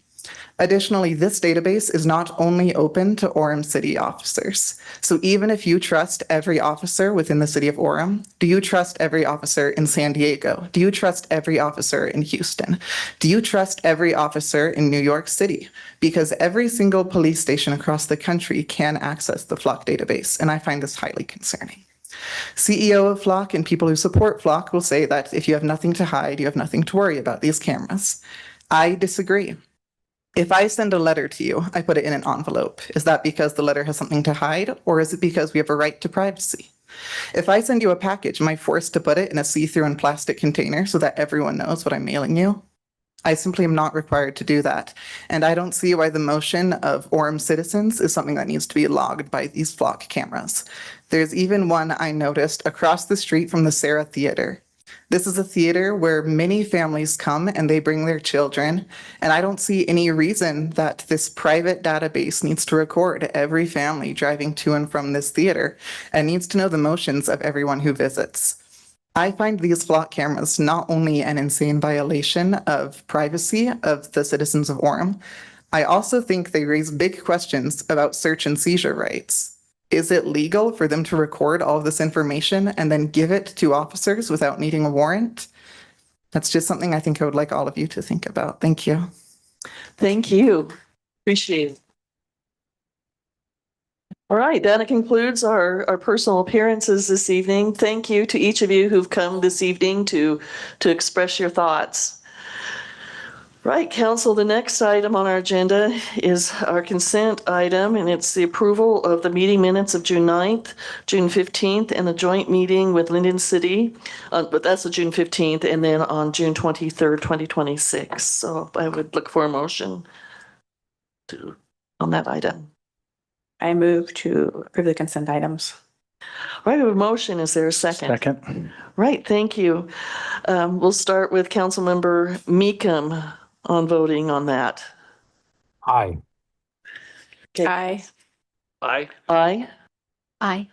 Aye. Aye. Right, motion carries. Thank you. All right, now it's time for us to go to our scheduled items. First is a public hearing, and it's an ordinance amending Appendix 00 of the Orem City Code by altering the existing concept plan for the PD 53 zone located generally at 1890 North State Street. And for those who aren't familiar with where that is, that's the old Allen's grocery store in the property around there. So I'll turn the time over to our Planning Director, Jared Hall. Is the applicant here this evening? Okay, well, you'll have a chance after Mr. Hall to come up and speak. Thank you. As you said, this is an amendment of the text of Appendix 00. We have all these great appendices in our code. The Neaters North Orem is kind of what we called this project at 1890 to 1990 North State. This was the PD 53 Plan Development Zone was approved just back in 2024 in February. And the original concept plan, I'm going to go to this slide to show you something. Well, I want to not forget that the Planning Commission recently heard this on July 1st. They did recommend approval of this change to the council. Because it's a little bit different, I just want to explain really quickly that there are two parts to these PD zones so that the public understands. I think you guys have seen them enough to know how these PD zones work, but we want to make sure that folks that aren't as familiar with it are aware of how this works. In a plan development zone, there are two portions. There's a code portion, a text portion, and there's a concept plan that's always attached to that. And for whatever weird reason, we make them, they're located in different parts of our ordinance. So the code part of this, the text part, has not been changed. The only amendment is the concept plan being updated. So that's why it's amending Appendix 00. Just wanted to make sure that was understandable, okay? This gives me an opportunity to show you, though, that this is the original concept plan that was approved. That's part of our Appendix 00 right now. Includes all of the same properties. We're not adding additional property or changing the boundaries of the zone at all. We're simply changing a portion right in here where there were these planned a pair of 3-story office buildings that will now be replaced in this new concept plan. You can see them right there by about 31,000 square feet of a home. It's called home built. It's a new concept in home in home goods stores, that kind of thing. A lot of other things about the plan stay basically the same. There's some rearrangement of the parking. They were able to get actually more parking out of the new plan. It does make a couple of changes, though, that are significant or worth noting. It moves this building is closer to the backside than these two office buildings were, although it is less height overall. The heights that are allowed in the PD 53 zone, again, none of that text has changed, so this new concept plan all conforms to those existing parameters. Heights within 100 feet of the residential zone are limited. 48 is the overall height that's allowed, but you have to be 35 or less if you're within 100 feet of residential. So back here, you have this birthday caking of the planned home-built building. So back here, we're just under, I think we're at 32 feet, just about 32 feet back here. Or actually less than that here, 32 feet right here. So it's significantly shorter than the office buildings, although it is a little bit closer. It's got the dock down, so it's got a submerged dock, so you have less sound violations, things like that. It's required to put up fencing like we would, a masonry fence to buffer the residential as well. Those are all things that are part of it, part of that text that hasn't been changed, and the new plan does conform to all those requirements. As we said, the parking has gone up just a little bit. We're able to provide on this new plan 277 spaces. There was some question about whether that was accurate or not in the Planning Commission hearing, so I vowed to count those. I recounted them. It actually came up with 279, but my eyes were a little cross-eyed by the time I got to that number. So we're going to take 277 and leave it. I have not updated that number, but there are a lot of parking stalls in there. The parking requirement in PD 53 is slightly less than the C2 zoning. 250 is our normal number. It's 255 in this PD zone. Well overparked for it, shouldn't be an issue. This is just an image of the building itself, what it will look like. We have State Street standards for building. You have to have so much glass, et cetera. It's got a lot of glass for the building, a lot of sort of relation to the streets. A nice building with good roof lines. Should look good there. So we have one more thing to show you, just, well, if you have any questions. The only thing, again, that's significantly changing is this building goes away, the Allen's grocery store. So if that's one of the outcomes that will be part of this. It won't be 2 office buildings anymore. There will be space for more retail up here and out parcel for some restaurant, et cetera. But then this would be a home goods store instead of the 3-story office building pairs. Any questions about this change, about the concept plan? Council, do you have any questions for Mr. Hall? I have one question. As I look at this image here, the building labeled 1950, how do the setbacks against that back fence compare to what is now being suggested for the new? They're very close right now. I don't know exactly how much closer they are, but they're closer. So essentially, you're basically just replacing this building with a newer updated one is the gist of it. That's a way of seeing it, yeah. Thank you. Right, anyone else? Seeing none, I'll invite the applicants to come up if you'd like to add anything to what Mr. Hall has said. If you come up and introduce yourself, appreciate it. My name is Dave Vincent. I'm with Neater's Bakery. We are very excited to redevelop this area of the land for Orem. It's something that I think will help the community immensely. We've been working on trying to get this plan to go for the last several years and have found that this is a much better option for us to get the project going and moving along. We found a great partner with Home Built, and we're very excited to have them be part of the community as well. I think one of the big questions would be around who Home Built is and what they're trying to accomplish. So if that's okay, I'll turn the time over to Patrick from Home Built so he can explain their concept. Thank you, Dave. Yeah, so good morning, or good evening. My name is Patrick. I'm here on behalf of Home Built Hardware and Design. I know that you had mentioned it's kind of a home goods store. It's more of a hardware and design center. It's a hardware store that also has an accessible design center that's more appropriately priced for, I'd say, everyday members versus a high-end design center. Home Built's the newest concept from the Clyde Companies. The Clyde Companies is a family-owned business based right here in Orem and has been in the area building, the state of Utah for the last 100 years. This is a project that we've been working on for the last 16 months. I've been a part of it, of planning really what this could be, what the offering would be, and how it would meet the needs that don't really exist in the market right now. As it stands in hardware, you have big box chains that take an hour to get in and out of, and rarely you find what you're actually looking for, or you have really small places that you don't necessarily know, are they going to have what you need? This is looking to combine skilled people that can help solve your problems while you're shopping with an elevated experience. If you think about what Trader Joe's did to grocery, that's what we're looking to do with hardware. It's making an elevated experience that is really fun to shop at. I know that we were able to cover a lot of the questions that we've heard in the past in some of these meetings, in the community meeting. Just a few other points that, in case anyone else has these questions, the height of the building is 39 feet at the front. It's 23 feet at the back. There's a 45 foot 6 inch, setback from the back, which I do believe is further than the current Allen's building. There would be a 7-foot masonry wall along with the code that we have, and lighting we're still working on, but it has come up from the community members, and it's something we're committed to working on them with to make sure that it's addressing any concerns they have with, the setbacks being somewhat close to the houses behind. But this is something that we're really excited about. We're based right here in Orem. This is the first of 3 that we're going to open next year, ideally with your permission. And it's really going to be the flagship store that we have for this home build idea. All right, thank you. Council members, do you have any questions? All right, seeing none. Mayor, I have one if it's okay. Oh, okay. I hear a voice. Yeah, scared me. Okay, Councilmember Meekum, I apologize. Yeah, no worries.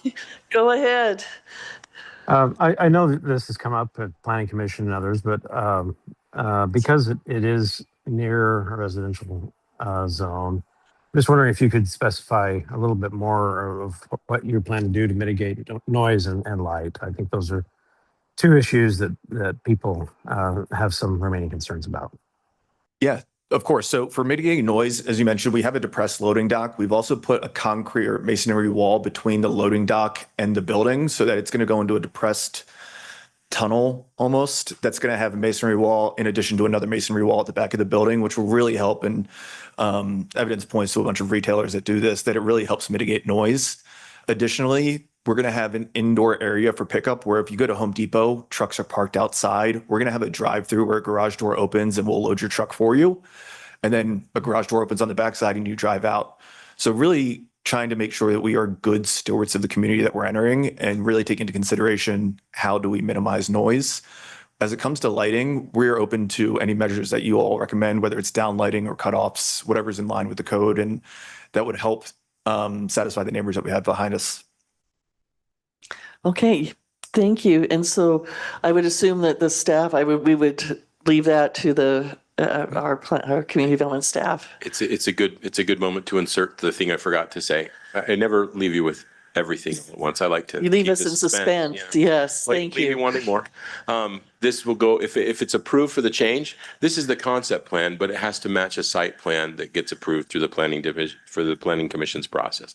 So things like photometric plans and things have to be part of those submittals. So we'll use cutoff lighting or down directed lighting to make sure there's zero bleed at property lines and glare and all that stuff. Right, So thank it'll be you. part of that site plan. Jared, will you pull up that concept plan? Councilmember Millet. Pull up the concept plan, Oh, if you would, Yeah. for the screen. Yeah. The site. let me get to the big one. There's a big version, right? Well, there's that version. There we go. Probably that one. Yeah. Thank you. And Oh, you don't have any questions. You Well, want I just wanted to, I thought this is a better representation of what we're talking about. Oh, Than okay. I thought you had a question. The prior zone and now the new one that you're asking for is on the right with the All right. different concept. Thank you. And one thing I'll note, and I should probably not offer more information than asked, but if you see the dotted line behind the orange building, that is the current line of the Allens building. So it is a bit more, I don't have the exact number, but it's further Okay. away. Yeah.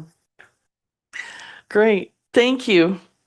And thank you for eliminating that suspense, Mr. Hall.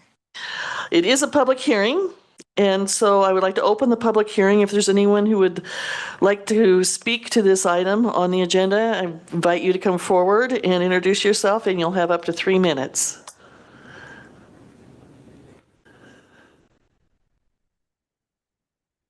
Good evening, Council and Mayor McCandless.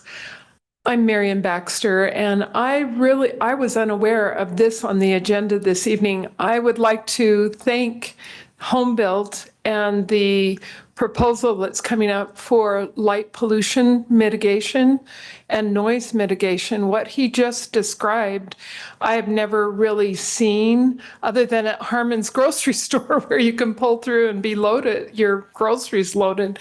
So I'm very grateful for that. Light pollution is, we have growth going around a very tight area from the mountains to where Utah Lake sits. So we get to deal with some density issues throughout Utah County that are very unique. And with the growth of Provo Airport, we literally have issues with how do you manage the wildlife? We don't want to decimate them all, you know, the birds, the ecosystems. So everything that deals, we are living in a very integrated landscape, and the light matters and the noise matters and the pollution matters for even the human beings. So I also, because I had a moment here, I did not get here in time to sign up for the public comment initially. And I would like to draw some attention to our police officers and the outreach that they're doing in public, coming to the public parks. I was honored to attend the Cherry Hill Park gathering, and we had wild wind, and several of the council members and the mayor were there and the police officers, and we all stayed safe, even with the elements going kind of wild that night. I would like to comment on Peter's outreach.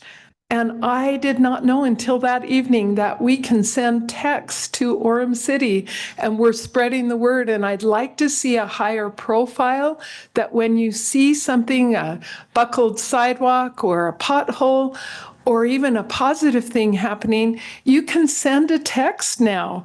Hallelujah. That's a great use of technology. So thank you for being able to do a mixed message here. Hope it was clear. And Homebuilt, good luck. I hope it goes well. Thank you. Thank you. Is there anyone else who would like to speak to this? Welcome, and please introduce yourself, and you'll have up to 3 minutes. Keith Walker, and I live behind this property. A couple questions. I'll just share a couple thoughts. It was 2 years and 3 months ago. He said it was in February, but it was for the city council in April that we were here for this same piece of property. And why are we here now again? They walked out happy as can be and they went down the road. Now we're back again for the same thing. The only reason we're here that this is going to succeed is because W.W. Clyde has stepped in and been a part of this project. As I met with Jaron Hall 2 weeks ago, he was under the impression that W.W. Clyde had purchased this property. My understanding and the comments to them and to Home Built, that is not the case. So we still have the problem with Neaters owning the property that's gone on for a long period of time. Question in the planning meeting, that they approved the DOT approval on the access on State Street. Also, a question for the council to consider, and I know it probably doesn't fall into this, but 2 years ago, the city council made adjustments in this property to allow these guys for more parking. They needed 347 parking places originally. And now and I know you said this different, this is less than it was, which is fine. But they made adjustments on State Street to do the setbacks on State Street to allow this to go through. It might not apply to you, but just to think, do you want to allow those setbacks still to be in place?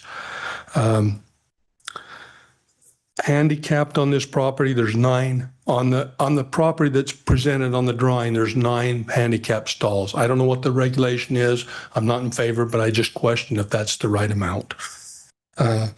The other thing I'd like to draw your attention to on this plan is on the north end of the plan, on the south end of the plan, I'm sorry. On the south end of the plan, the one drive-through goes to iDrive property, and that's been in existence the whole time. It's had to be there.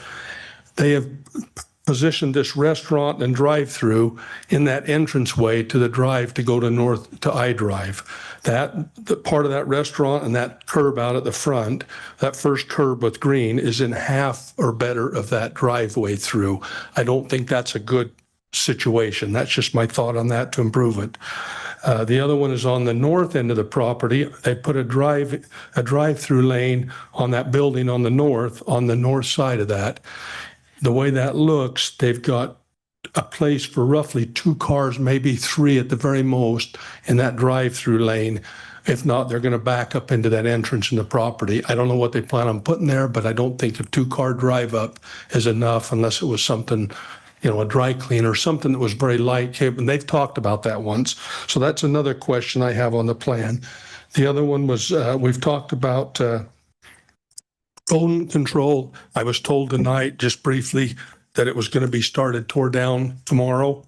And we've asked repeatedly for that to happen. I know some of you were involved with Orem High School, and it was a disaster to the neighbors when that tore down. And I just asked for your encouragement. We're not necessarily opposed to it. We're grateful for W.W. Clyde to step in and do something with it as the city wants it deal. We're still nervous what Neaters will do with the rest of it, though. Thank you. Thank you.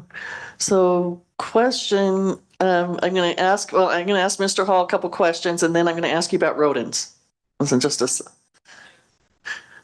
so can you put the concept plan back up? I'm curious what items on this concept plan, the items that were brought up, talk about the different drive-throughs and the number of the parking and some of those things. Will those be looked at more closely at site plan, the things this gentleman? They can be. Site plans, the site plan will be reviewed more meticulously than the concept plan, but because we have access to more information, better civils from the other side, from the developer side. However, the concept plan in this case is pretty complete. We've looked at some of those drive accesses, so a lot of those would stay in the same place. Okay. The one question and these have been approved before by UDOT, so we're expecting them to receive their UDOT permit as part of that process. But again, drive-throughs like this, exiting, if I'm understanding correctly, this is the concern, is there's not a lot of space to stack. Yeah, right there. Yeah, so those we'll look at those for certain. We have transportation engineering folks that'll look at them. Okay, we don't want, because we don't want it to back out into the road. All right, thank you. And would you mind addressing as you proceed with demolition about how to help the neighbors as there might be some current residents in that building that will be looking for a new home? Yeah, and I totally understand his fear. I've heard about what he's referencing. So Dave and team have been in there clearing out that building for the last better part of a month, I believe, and they have not seen anything. I don't want to speak for you, but I believe that's correct. We're working with Grant McKay to tear down the building, and we'll work with them on any remediation efforts if anything is seen in the building until it really comes. Unfortunately, I don't know there's much that we could do until we actually see something. Yeah, that makes sense. But we're open. I mean, just be in communication with him as far as that. I just remember when the orchards near my home were developed, we had a lot of new residents, little tiny little furry guys, cute little furry friends arrive. As I've said before, our goal is to be a very good member of this community, and we have no intention of letting critters escape. And I'm not implying that your building has critters right now. Yeah. Please know that. It's just, that's a concern, I think, for when one does redevelopment or development is that animal impact on the neighbor, on the surrounding areas. I've heard the concern from him, and I've heard of, the stories from before, and Dave and the rest of my team here have been like this to make sure that we're on top of it for the last week. Thank you. Can I ask a question? Yes, Councilor. So what is your timeline for construction? You say demolition is pending? Demolition is scheduled for 3 p.m. tomorrow if anyone's interested to start. And then construction? And then construction we are already going through the process. Once this is submitted, we are already ready to go through the site plan submission process and building process. Our goal is to open this as soon as physically possible. Okay. Thank you. Thank you. Is there anybody else? I guess the public hearing is still open. Is there anyone else who would like, if you please come up and introduce yourself, and you will have up to 3 minutes. Welcome. Thank you, City Council members. I'm Wayne Barney. Lived here in this neighborhood for 33 years. Lived directly behind it. Grateful for the Clyde Company to come up because we have been through this for probably 20 plus years trying to figure out what was going to go on. The iDrive people have been good neighbors. We've appreciated that. The one thing is, and I was showing the gentlemen here that are with Neaters, currently there are probably 3 to 4 foot of grass that's out there. And those little neighbors that you're talking about, 2 things. One, they'll come from that, but 2, I'm worried about the fire danger because I think in the last 2 years, they've not cut the grass at all. But right now, and they were very good. I was just talking with them and showed them and said, hey, before you start that demolition tomorrow, let's do some preparation here. In the back alley, it's full of garbage. Homeless people have been living back there. Trees are overgrown into the neighbors' trees. If you start ripping that building down, my dad was the fire chief of Provo City for a long time, and there is a lot of danger out there, and it goes right up to our fences, and there's wood fences. Those fences go right up to our homes. I don't think they should be able to start ripping it down unless they've done some preparation, clean the fields out, get a weed eater in there, clean everything out. That back lobby or that back alleyway that's just directly behind Keith Walker's home is filled with trash and tents and homeless stuff that it comes there every year. And in order to be able to do that and to be safe, I think they actually just need to do that. And those rodents that you're talking about, they're living in that back alley. Believe me, we had chickens out there, and so we would set traps and they would come along the fences, and there's a lot of rodents out there. So 2 things. 1, fire mitigation. Okay, it's very important. They shouldn't start this process as they have buildings going down and sparks flying because they're cutting things until they're prepared. And so just learned it was 3 o'clock tomorrow. They were very good to talk with. And I said, please, please, please don't do this without some thought. We've lived there. We've raised our family there for the last 31 years. We want to be good neighbors, but we want them, and we'll hold them accountable to being good neighbors too. Believe me, we're going to have some problems with rodents, but more importantly, I would like them to be prepared. I know the fire marshal's over here, and if you went and looked at it, I was showing him pictures. There are weeds that are above my waist, and they go right up to the fence. And I could throw a match out there, and that whole field would go tomorrow. Obviously don't want to do that. Grateful that we didn't have fireworks this year, everybody. Even though I love fireworks, I thought that was a smart thing to do. But I think everything else other than that, they've done a pretty good job coming back with this program. But please, let's be safe. And I was going to ask the fire marshal who I called to be able to have them come look at it before they start doing it, because it is a fire hazard right now and it's dead and dry. And I just asked them to please consider that. Thank you. So, sir, it sounds like you've got maybe something on your to-do list before from 7 a.m. to 2:45 p.m. tomorrow. You got that down? Okay, so you'll be in contact to work on that because, yeah, thank you. Anybody else like to speak to this item? Seeing none, I'll go ahead and close the public hearing and bring this back to the City Council for your discussion or action. Go ahead. What's your plan for that drive-through business on the south? Yeah.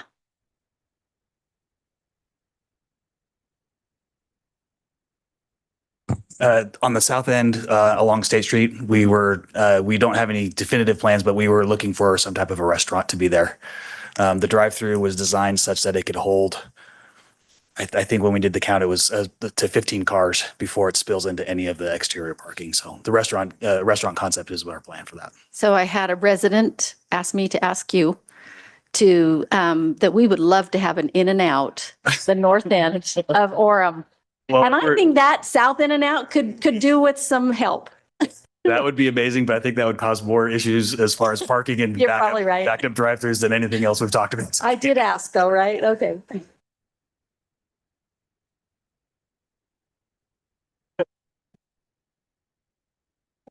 All right, council, is there any other discussion?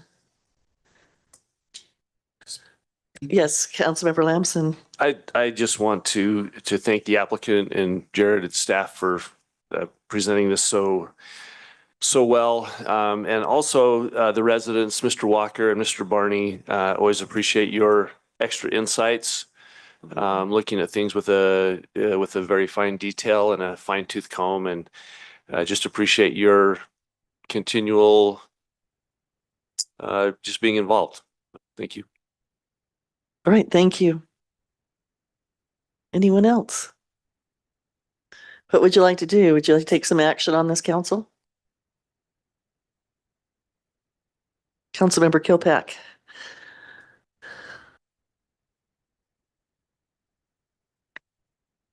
So 10-1. Yep. So as we look at that, then Mayor, I move that we amend through ordinance amending Appendix 0000 of the Orem City Code by altering the existing concept plan for the PD 53 zone located generally at 1890 North State Street. Thank you. I have a motion. Is there a second? Second. All right. Thank you, Councilmember Lamson. Any further discussion? All right. We'll start with you, Councilmember Gale. Aye. Aye. Aye. Aye. Aye. Aye. And Quinn? Aye. I know it's the middle of the night. Thank you. All right. Motion passes. Thank you. Our next item on the agenda is another public hearing. And it's 10.2, amending Article 22-5-3A and the zoning map of the City of Orem by changing the zone of the properties located generally at 360 West, 1500 South from PF Public Facilities to R12 and R12 Single Family Residential. I almost did it again. So they're currently PF Public Facilities and R12 and rezone those all to R8 Single Family Residential, and it's approximately 5.93 acres. And we'll turn the time over to Mr. Hall. Thank you. So yeah, it's 5.45 acres. 5.93 is a misprint. I apologize. 5.45 acres. We had another project that was recently on that was 5.93. We probably pasted that number badly. But this has brought back that 2253A, amending the map that you all know and love, that number, 2253A. So these properties that are part of the project are in two different zones, as you mentioned, Mayor, the PF, Public Facilities, and the R12 zone. The Planning Commission held a hearing. They had an earlier hearing, was continued to June 3rd, where they did finally make a decision and vote 6-0 to recommend approval of the change of zoning to R8 for all of those different properties. This is an outline of the properties that are involved. And as I said, they're in 2 different zones, but they are all in the same land use designation in the general plan. It's all in the low density residential designation. This is the zoning map. So you can see the PF zone is the portion owned by the city, and this is the R12 portion here. This part is necessary to be part of the subdivision to get to the city-owned property and included in that subdivision. It makes it work better with the road coming through if those are R8 lots. They're larger than 8,000 square feet, but it works better than the 12. This is a concept, so I apologize, it's flipped on its side there a little bit, but you can still see that basic shape. So this is that road, 1600 south coming up, and then it would curve through. It could either go through or it could cul-de-sac. We've illustrated the cul-de-sac version here. It seemed to be the most popular at the neighborhood meeting. We did hold a neighborhood meeting as required by the code for this. That was held back in February. I'm trying to remember. It's been a long time since February, but I believe it was February. A couple of things to note about the concept subdivision that we've prepared. It does allow for 18 single-family lots in that R8 zone. It could be cul-de-sac or go through. It allows some connections of sewer and water, and then access for abutting properties to the east. We've held out a larger easement that would allow access for the properties on the east side to access their properties and or develop in the future if they'd like to. This concept plan, this one is to illustrate the outline of the property because I think it's hard to see in our other concept plans. So this one though shows you better the detail. This would be an easement that would allow us to connect those utilities from 1600 south to the north. It helps with sewer problems and issues that we have in this area, connecting that sewer, loops the water lines. We could also provide pedestrian access. If this were cul-de-sac, we could still provide pedestrian access out to the north as well. So that helps out a lot as well. Are there other questions that you might have about this property? I have a couple questions, and so one I've talked to Councilmember Millet about, but I'm going to ask somebody else besides, no offense, but a staff member to give to give me the answer. Well, I asked the other question is why was it zoned PF? But the first question I'm going to ask is because I've asked Mr. Hall this before is what was the zoning of the city-owned property before it became PF zoned? It was zoned I was about to say R8, but I think it was either R8 or R12. It was R8 or R12, so it was already a low-density residential zone. Residential single-family zone. Okay. Another question I have is the city, the applicant. I'm looking. Were we the applicant on behalf of the other? Is the other property owner here? Mr. Lichty. Okay. Okay, I didn't know if you wanted to add anything. Okay, you don't have, I'm not going to make you, I just want to give you the opportunity to that. Okay, so I come back and ask, what was the reason why this property was zoned PF? This is before my time, so. I'll give at least an initial summary answer, and then Steve and Gary can add to if there's anything I'm missing. So at the time that we added that public facility zone, we did it for all of the publicly owned properties within the city, and from my recollection, the main purpose of that was to preserve all of the open space within the city to the best we can, and or make sure that the city was part of, that the city was more involved, had a greater voice, that there would be sort of greater kind of public input in the event that there was any change in the development or the zone from there. Like what we're having right now. Correct. Okay. So, thank you. Question, in an R8 zone, are parks allowed in an R8 and in an R12 zone? Yes. So those are as permitted uses as well. Permitted uses in that zoning and in the PF zone as well. And in the PF zone as well. So the change of zoning doesn't impact whether it could be a park or not. Development as a park would not be impacted by this particular change of zoning. Okay, because I know the city's looked at it, the possibilities of that. And anyway, council, I don't mean to be hoggish with questions, but do you have any questions for Mr. Hall? He's also the applicant, so. Okay, we don't have any questions. So we're going to go ahead and I'm going to go ahead and open the public hearing. Just as a note, we did receive some emails from some individuals who were not able to attend this evening who wanted to give feedback, and the city council received those emails in their work session. And so I don't know if anybody who emailed in before our meeting is listening, but we did receive those and had a chance to review those. So I'm going to go ahead and open up the public hearing. And if there's anyone here this evening who would like to speak to this issue, I invite you to come up and introduce yourself, and you have up to 3 minutes to share your thoughts with us. Thank you. Thank you. Steve Salmon. I have property adjacent on the east side of the city property. We own a house, a barn, and the lot that are just right next to each other. My only question is, one of the previous meetings you mentioned, if it does become a park, the parking lot, you said the easement is going to be taken care of so that we have access to those properties on that east side. Right. Okay. There's a large easement. You mentioned in the previous meeting that the city doesn't always give access from a parking lot in a park situation. Yeah, not always. Okay. It's not impossible. Okay. That's really my only concern is we just want, we have the barn, we have the lot, we would like to develop it sometime. Mm-hmm. And so we just want to make sure we get an easement for. That is in the event that if it becomes a park. Yeah, if it becomes a neighborhood, I don't think it's an issue. Okay. But you had mentioned that before, and I just remembered. Yeah, so that's my only thing is we just want to have an easement for. Thank you. Okay, thank you. Is anyone else who'd like to speak to this? All right, you come up, introduce yourself, and you'll have up to 3 minutes to share your thoughts. Welcome.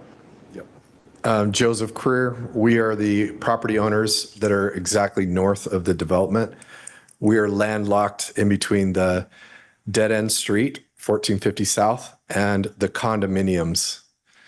And so we're hoping to get access to the 2 full acres that are right there.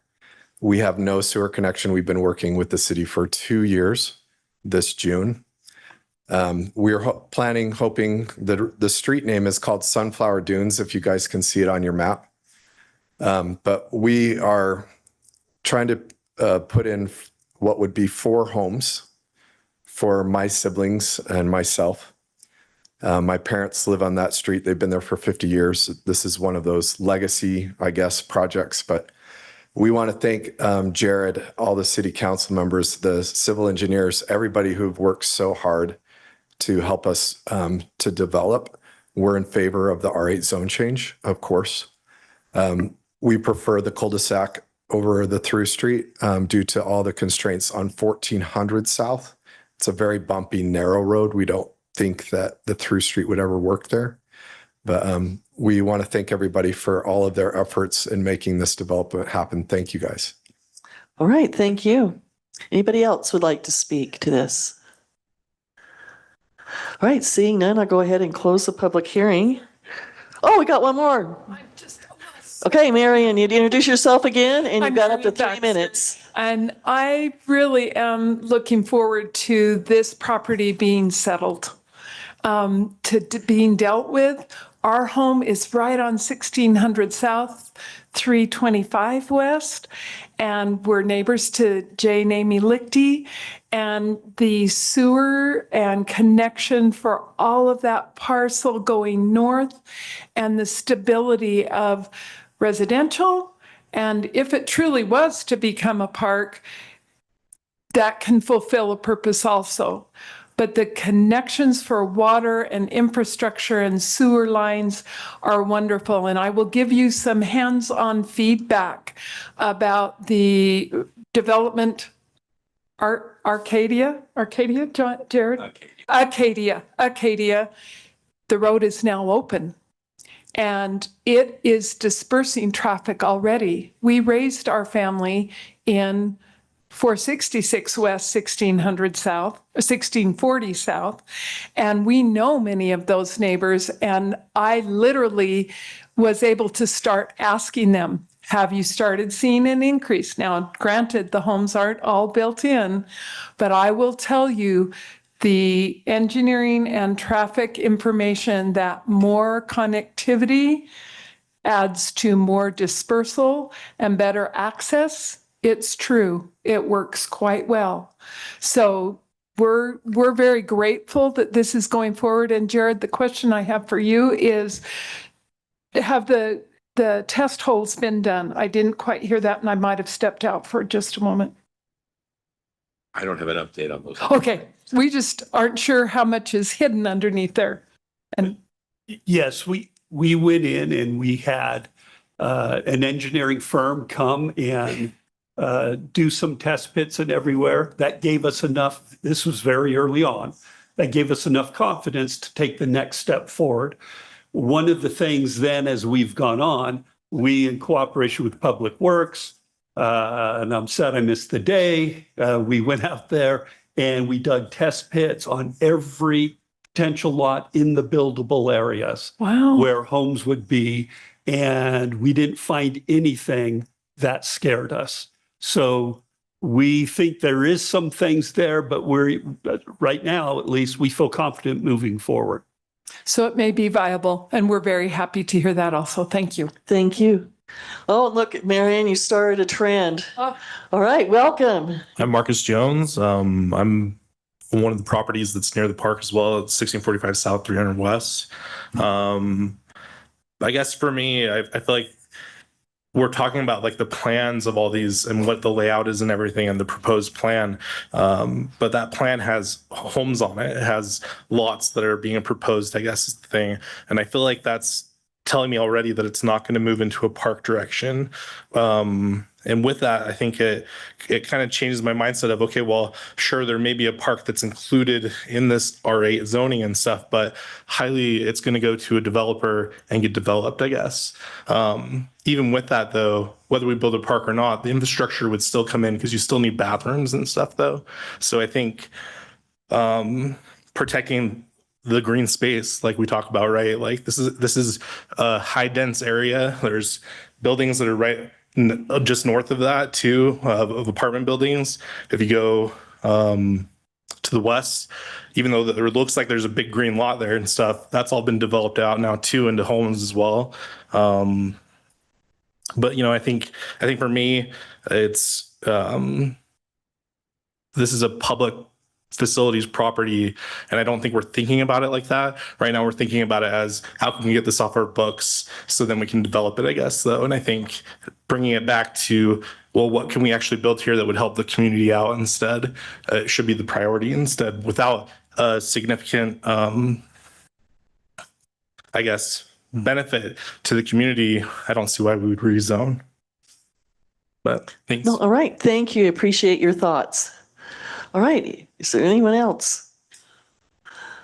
Welcome. If you introduce yourself, and you got up to 3 minutes. Yeah, I'm Jay Lakey. I should say something. So I really want, we live in a city and we need to get along with the neighbors. I really want the sewer to go through and the neighbors to be happy. Being an outdoors person, I prefer the trees, but if we can have a few trees left when we do houses, I guess it'll be all right. But my concern is I don't want the street going through. So I know this issue's not about that at all. So, but if that, I prefer the cul-de-sac way. And many of the neighbors swear up and down there's hundreds of loads of concrete. Maybe the city didn't discover it. Hopefully they don't, but it's possible where they're going to put the sewer line, maybe they'll run into some issues, but if they have their own equipment, they can just keep digging and haul it out. And then some of us own property on the east side of the city property. And if you looked at the picture, there's a small dirt road that runs north and south. My concern is I still want access through there. That's the only way I can get into my lower level of my property. In the wintertime, the road's really slick. You can't go up the hill. And they've been cooperative. They said we work something out. We just have to get way to get a fire truck to turn in and out. So I'm pretty easygoing, but we want a betterment of the community. But I would be happier, or as an alternative, just to get the neighbor's sewer and just to keep it vacant land and trees and do something. And I know that's a far-fetched possibility, but being one of the only forests left in a city and the Wasatch Front, it's something to think about. Thank you. Thank you. If I remember correctly, this property, the city did not purchase this property. It was given to the city. Is that correct? Is it only given to the city by UDOT as part of another project? That's what the county records show. They show that this property was conveyed to the city in 1976 by UDOT. And I don't think we have any records, but my suspicion is that we didn't pay anything for that. They just conveyed it to us as surplus property. Okay, and then if someone can remind me the size of the city-owned piece of the city-owned property. So if it's 5.43 minus the city-owned portion is, I circled it here, 3.8 acres. So 3.8 acres is what it looks like UDOT conveyed to the city. It was actually a much larger parcel that UDOT conveyed. I'm not sure what happened to the rest of it, but this is what's left. It was actually, if you look at the deed, it actually says it was something like 24 acres that they conveyed to us. Interesting. So, yeah. So, wow. All right, I digress. Well, the public hearing's open. Anyone else would like to speak to this? Seeing no one who would like to speak, I'll go ahead and close the public hearing and bring it back to the council for discussion. Let's discuss. Can I ask some Okay, questions? Councilmember Millet. Okay, so as was indicated, we received some emails right before this meeting. So if we could, and I know this has been discussed at different times, but let's just make sure we're clear on what's happening here and what the implications are. So they had that these neighbors who live next to this property have significant concerns regarding access, and I believe that's the rear. You know what they've talked about. Would you kind of address that one first? To the access to the north is the Creer family. That's the Sunflower Dunes project that needs sewer connection of some kind. There's a difficulty in accessing or providing facilities serving this property, the Creer zone. A street coming up into here and development of this property would run a sewer line, allow us to connect that out here and then serve them with sewer and other properties in here. There's a lot of properties on the east that are also on septic that could be served with sewer as well. And can I give you an address without 1554 South, 325 West? Okay. That's the individual who has this concern. Okay. So is this The concern is about access or about sewer? access, safety, and infrastructure. So I think we've answered most of these, but the access is going to be to the rear of his property. Yeah. Safety's the fire chief's, access there. And then the infrastructure is the sewer water. Maybe just review all those briefly, just so we can indicate we've received these and we want to really address their concerns. That's great. Let me do it this way probably. So in terms of access, what we're able to do, you can see Jay referred to that dirt road that runs along the east kind of spine of this property. That's this area here, and you can see that those dashed lines. Those would all be easement that we can allow access for these folks to get to their properties if they need to across the back of these others. These are large enough to be R8 properties and still provide that kind of easement. These folks could get to their properties when they need it. We could provide sewer to their properties. It's here in the road, but they could run through those utility easements and let them be sewered finally after the years of being on septic, should they choose to do that. There's even enough land that we could provide a roadway or some sort of private road for them to serve flag lots if they wanted to. A lot of those properties are large. They could develop in the future if they wanted to. That would, of course, be up to them. We would just provide the easement as part of our subdivision. That's a commitment that we made during the neighborhood meeting. And then please show the fire access. Okay, and fire And I access. don't know what happened to ours. So- My screen's blank. Is yours? Right now, those folks are all, these properties, let me go back to this. So these properties, fire would be fought on those properties from this road here, not from the backside. So I'm not sure about the fire access question unless they were to develop flag For lots the here. subdivision, the new subdivision. Yeah, in the subdivision, fire access for the subdivision would go up into this is a standard cul-de-sac. It's not too long. It meets all of our normal emergency access for that. So there's no question on the subdivision that we're sort of in concept proposing for fire access or emergency services, that's all well served. It is steep, that's for sure, coming up this hill right here. This would be fairly steep, but those grades all get approved as part of the subdivision process. We have to look at all of that. And that corner, the chief loves 90-degree angles wherever we can get them, I know. But we'll put that through its paces. It has to meet all of our standards. One thing with this, if we can go back to the map, Do you want the subdivision map, Gary, or the aerial? Subdivision map. I'm on the subdivision map, but we gotta. Yeah, we keep. There we go. There we go. That utility access between lot C6 and lot C5 that goes up there. If you can see that. No. Off the bulb of the cul-de-sac. Oh, I'm sorry. Yeah, right there. That's where some water sewer can come down. And that's how we can get sewer from people who are on septic north of this area. It would provide a way for them to hook into the city system also. But that access that we're talking about would also be a pedestrian access that in emergency situations, emergency vehicles would be able to get through there and provide more safety to the neighborhood with that. So while there would not be routine cars driving through that, it still would provide connections between the neighborhoods for pedestrians, bicyclists, but it also would be something we would work with public safety that in a very, very rare emergency, they could use that area somehow. Perfect. And then just kind of to the infrastructure, addressing the community benefit of this, helping people connect to city sewer. Sure. Versus the septic. So that's a big benefit, and I gather it's been sort of a promise that was made that at some point we would provide that kind of access to city sewer, and then just in terms of it, this is the best way to provide that because it allows us some way to help pay for that as well, honestly. So I don't know. Do you want to say more about that? I'm not sure what else to. I appreciate that. You're kind of being repetitive here. I can appreciate that. I'm just trying to make sure that as I'm reading these emails that we are kind of addressing because those people's, individuals aren't able to be here. So Yeah, no, I understand. Thank you. All right, council, any other discussion? I have a question is, how long ago was this zone PF zone?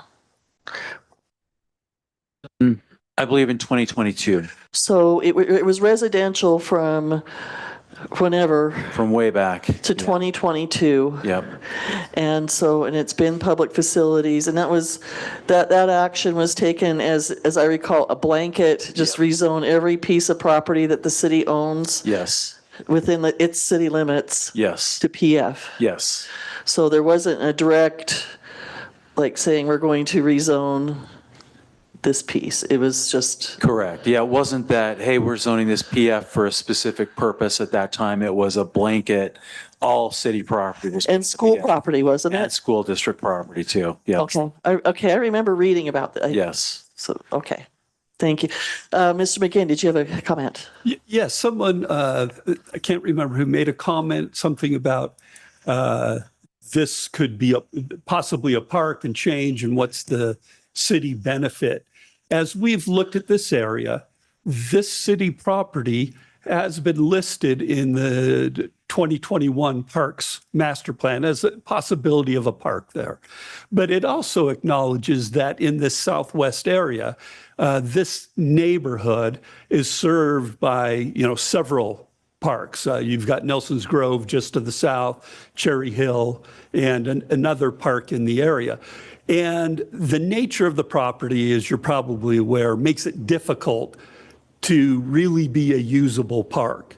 And so with that in mind, what could we do to make this a park? What might the cost be to create a park and the usefulness of the wider community? And one of the driving forces behind this, in my mind, was if we could take this property, not spend the money that would go into building a frankly marginal park. It is a beautiful piece of ground, but it is difficult to build and maintain.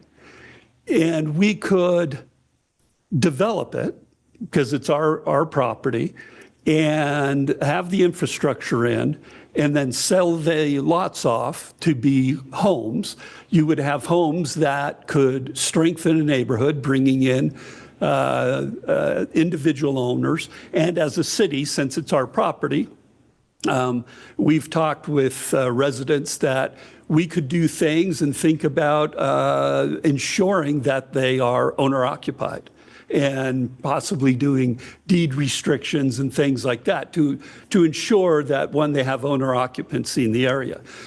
By doing this and building the infrastructure, we can work with like the careers and the people to the east and those who are on septic. Now we have a vehicle to put in the infrastructure where careers could develop. Neighbors could get on septic system. Adjoining property owners to the east could cooperate with us in some sort of cost-sharing way, be able to develop the backside of their property. And then, as we've looked at it, a developer, at the end of the day, wants to make a profit. We don't want to make a profit. We want it to work and function, and then we want to give that money.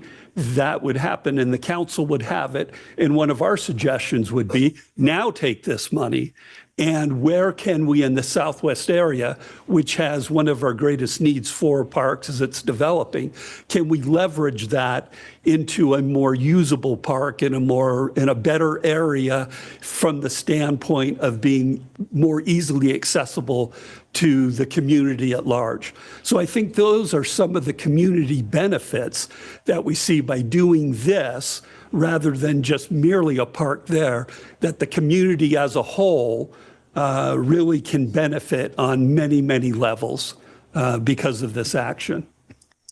All right, thank you. Thank you for the explanation. All right, council, any other discussion? Okay. Mayor. I hear a voice. Okay. Yeah. Thank you. I appreciate Gary sharing that, and I just want to say that I do support the rezone on this. I think that there's clear benefit in helping connect people to the sewer. I think particularly if we can have deed restrictions that limit these homes to owner-occupied homes, that it helps us with our housing affordability questions. And I'm fully supportive of the idea that as we potentially make profit from selling some of those lots, that we put that into open space and parks in the city to benefit the community. Thanks. All right, thank you, Councilmember Meekum. All right, council, if there's no further discussion, would you like to take some sort of action? I can make a motion. I move that by ordinance, we amend Article 2253A and the zoning map of this city of Orem by changing the zone of the properties located generally at 360 West, 1500 South from PF Public Facilities to R8 Single Family Residential with the intent of, I'm not sure how to say this, but financing another park in Orem. How do I say that, Steve? Do you want to include, we need to include the R12 in there. Oh, and R12 Single Family Residential. So your motion includes, so just to make So sure. you want me to read that again? Located. Yeah, you can read again. I'll Yeah, go make from sure. located generally at 360 West, 1500 South from PF Public Facilities and R12 Single Family Residential to R8 Single Family Residential. With the approximately 5.45 acres with the intent of creating another park elsewhere in Orem. Is that something, can we include that, a direction on what the sale of the proceeds? Sure. Okay. All right, we have a motion. Thank you, Councilmember Millett. Is there a second? I second. Okay, Councilmember Gale, second, right? Okay, because we had a tie here. All right, is there any further discussion? All right, Councilmember Lamson, how do you vote? Aye. I vote aye. Aye. Aye. Aye. Councilmember Meekum? Aye. Aye. All right, motion carries. Thank you. Thanks. Thank you. And then the next item on our agenda is, this is financial items. Council members, you'll find the financial statement in your city council meeting packet. And so item number 12 is an opportunity for city manager to impart information upon us. Thank you, Mayor and Council. Just one quick item. You'll notice on your calendar there is an event coming up towards the end of the month. It's a collaboration between our Arts Council and the World Folk Fest organization, and it'll take place on a Wednesday during our very popular farmers market. Something new that we're adding as an opportunity for you, since you are all wonderfully social, people-loving people. We are adding a tent wherein you can come and interact with the public. And in this case, there will be representatives and performers from 9 different countries around the world. So that's just something we want you to be aware of as the popularity of our events continues. We want to make sure you have an opportunity to interact with people and answer their questions and listen to, any feedback they have for us as a city. So this is the all things Orem, that like we did at Summer Orem. Oh, and here goes another babble. Okay, Orem Fest. Somebody needs to write on the chalkboard again. I have to go back. Okay, the whiteboard and I are gonna, yes. Is this like we did? It's along that same vein, in that same spirit. Okay. Yes. Yes, while we have our closed door meeting, I will be spending my time at the whiteboard. All right. And that concludes this portion of the meeting. Council, I would look for a motion to adjourn to a closed session in the Summit Conference Room to discuss pending or reasonably imminent litigation, the character or professional competence of an individual, or the purchase and lease of real property. So moved.